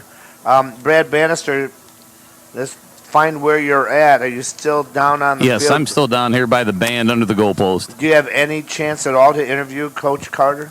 I don't know. I don't know what the proper procedures are. Stand, at the 5 yards away and yell at him. Well, yeah. I would think that if you can, I'm sure he would talk to you. I think you got your mask on, right? So you should be all right. I'll put my mask on, and we'll see what we can do. So Coach Carter addressing his kids, I'm sure there's a lot that they're going to learn from this game, Mike. Yeah, and the first game, actually, you have 3 scrimmages prior to your first game, so only having 1 scrimmage, not really knowing, having a good idea about what you can do. Right. But tonight, it showed that Jaden Cook is ready, and it showed that Daniels is ready, and that they can take over from what was left for them last year. They showed that their special teams are steady. Right. And that their line probably has to get ready. And the only thing, if you look at, okay, what can we look at here that might be a negative, is, Jaden Cook had some great punts, but they had one blocked. So They did. we're going to have to look at, all right, where'd that come from? What are they doing? And Jaden Cook's not taking a lot of time to get rid of it and punt the ball either. So, that's just a situation where maybe personnel or, maybe, technique as far as what you needed to do to stop that from happening. But all in all, very positive coming off, last year's great run. All right, we're going to go down to the sideline. Coach Carter is going to go ahead and get with Brad Bannister. Let's go right down to Brad. Hi, guys. Here with Coach Carter. We'll try to keep our distance. He's got his mask on. I got mine on. But Coach, first game of the season, defending your state title run.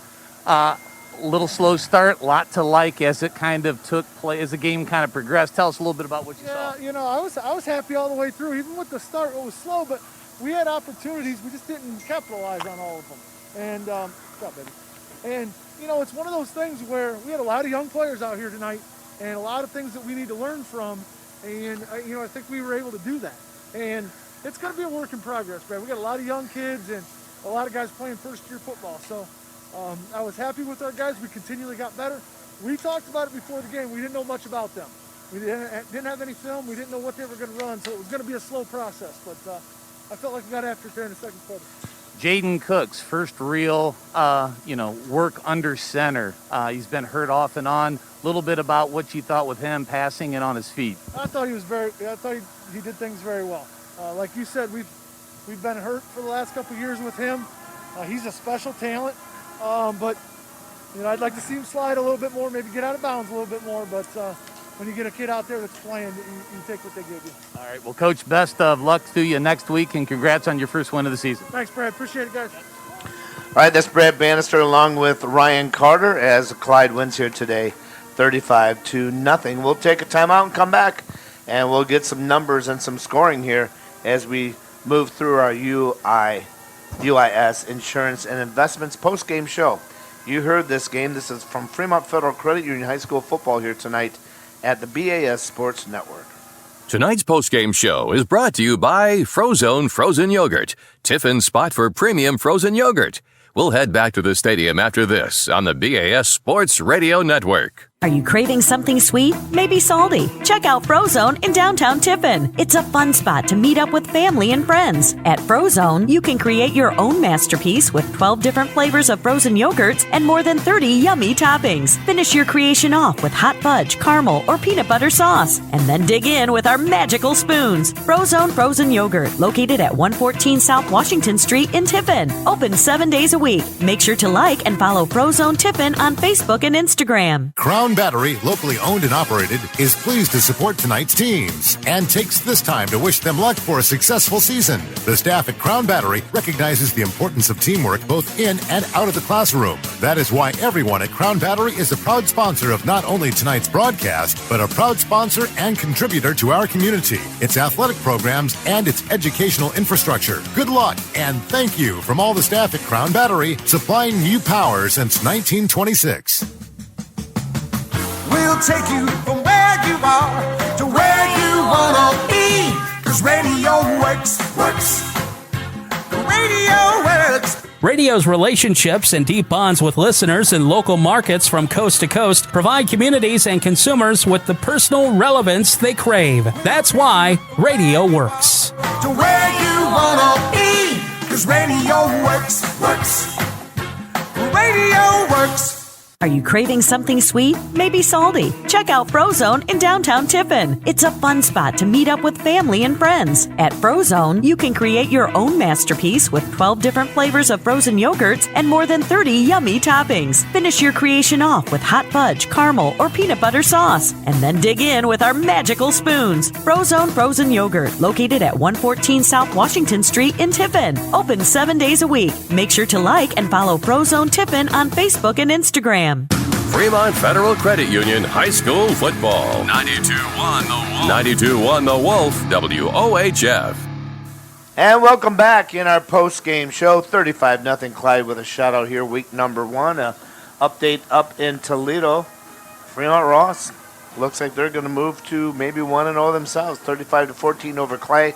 How about the tail of the tape, Mike? Let us know how things happen here statistically. Okay, when Total yards, Willard had 196 total yards, had 146 passing, 50 yards rushing. Clyde had a total of 376 yards.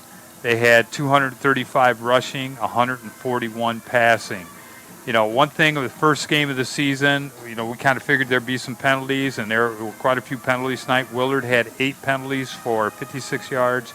Clyde had 10 penalties for 70 yards. So I'm sure Coach Carter, you know, that's something that he's going to address. And, you know, some of those penalties, I don't know who had the personal foul, but that's one that will definitely be looked at. And that's not something that's you usually see out of a Clyde Flyer team. Rushing-wise, for Willard, Dario Lopez, he was their main man tonight. He was their workhorse. He had 26 carries. He had a net of 158 yards. And other than that, Cooper Weirs, he had 8 attempts, and he had a net of -13. So it was all Dario Lopez for Willard tonight. On the Clyde side, Michael Daniels had 20 attempts, and he had 130 yards. He had 3 touchdowns. Jaden Cook had 4 attempts at 54 yards. And the other touchdown was Jaron Bolger. He had 1 attempt, 27 yards, and that was a touchdown. Passing, Cooper Weirs had 6 completions on 15 attempts. He had 2 interceptions for 50 yards. Jaden Cook, great debut for him.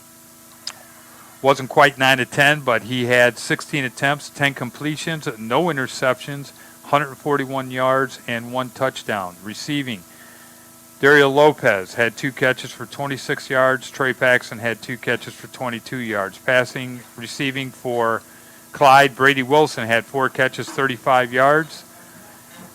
Will Lozier had 3 catches, 22 yards. Griffin Knopfs had 1 catch at a 43-yarder for a touchdown. Dylan Overmeyer had his 1 for 33, and Cameron Tuckerman had 1 for 8 yards. Let's look at the punting here. Jaden Cook had 4 punts for 183 yards. High school football, a 45.8 yard is a pretty good average. And with good hang time with most of them. Absolutely. Okay, John. All right, thanks so much. Well, the scoring went this way. First score of the night was Clyde, and it was Daniels' 15-yard run at the 9:19 mark. Extra point was good. It was 7-0 Clyde.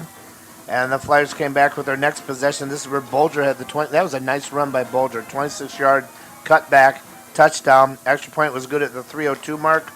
As a 10-play, 73-yard drive, 14-0 Clyde. Clyde got the ball back again, and this time it was, well, first of all, it was Cook running around the side on the scamper for 52 yards for a score, got called back by a penalty. And then the next play, he found Nuss for a 43-yard touchdown pass. At the 136 mark, the extra point was good, 21-0. 3 plays, 51 yards. After a Willard interception, that's what really broke Willard here tonight, was that interception late in the first half. Clyde came back, and at the 10-yard line, it was Daniels from 2 yards, and it was 28-0 Clyde at half. And Clyde came back, and they both teams punted the ball back and forth. Clyde punted again. Willard punted again. Finally, Clyde got on the board. Daniels with a 48-yard run. Nice run up the middle with 1:30 to go. And it was 35-0. 4 plays, 56 yards. Extra point was good. And the Clyde's, let's see, and that was it. Yeah, that was where we got the 35-0 score. And Clyde's special teams did very well. They introduced their female kicker, Sydney Holman. She was 5 for 5. Great punting average by Cook. You can see where Clyde's young, and you can see where there's some promise for them. But Willard, the same thing. They've got some players.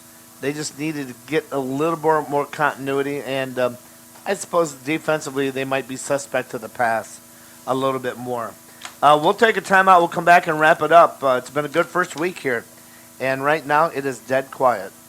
Even more quiet than Brad Bannister had down on the field today. And we'll bring him in and get his final comments, too. Glad you were with us here tonight. Stay tuned for our final segment here on 92.1 The Wolf, part of the BAS Sports Network. Tonight's postgame show is brought to you by Frozone Frozen Yogurt, Tiffin's spot for premium frozen yogurt.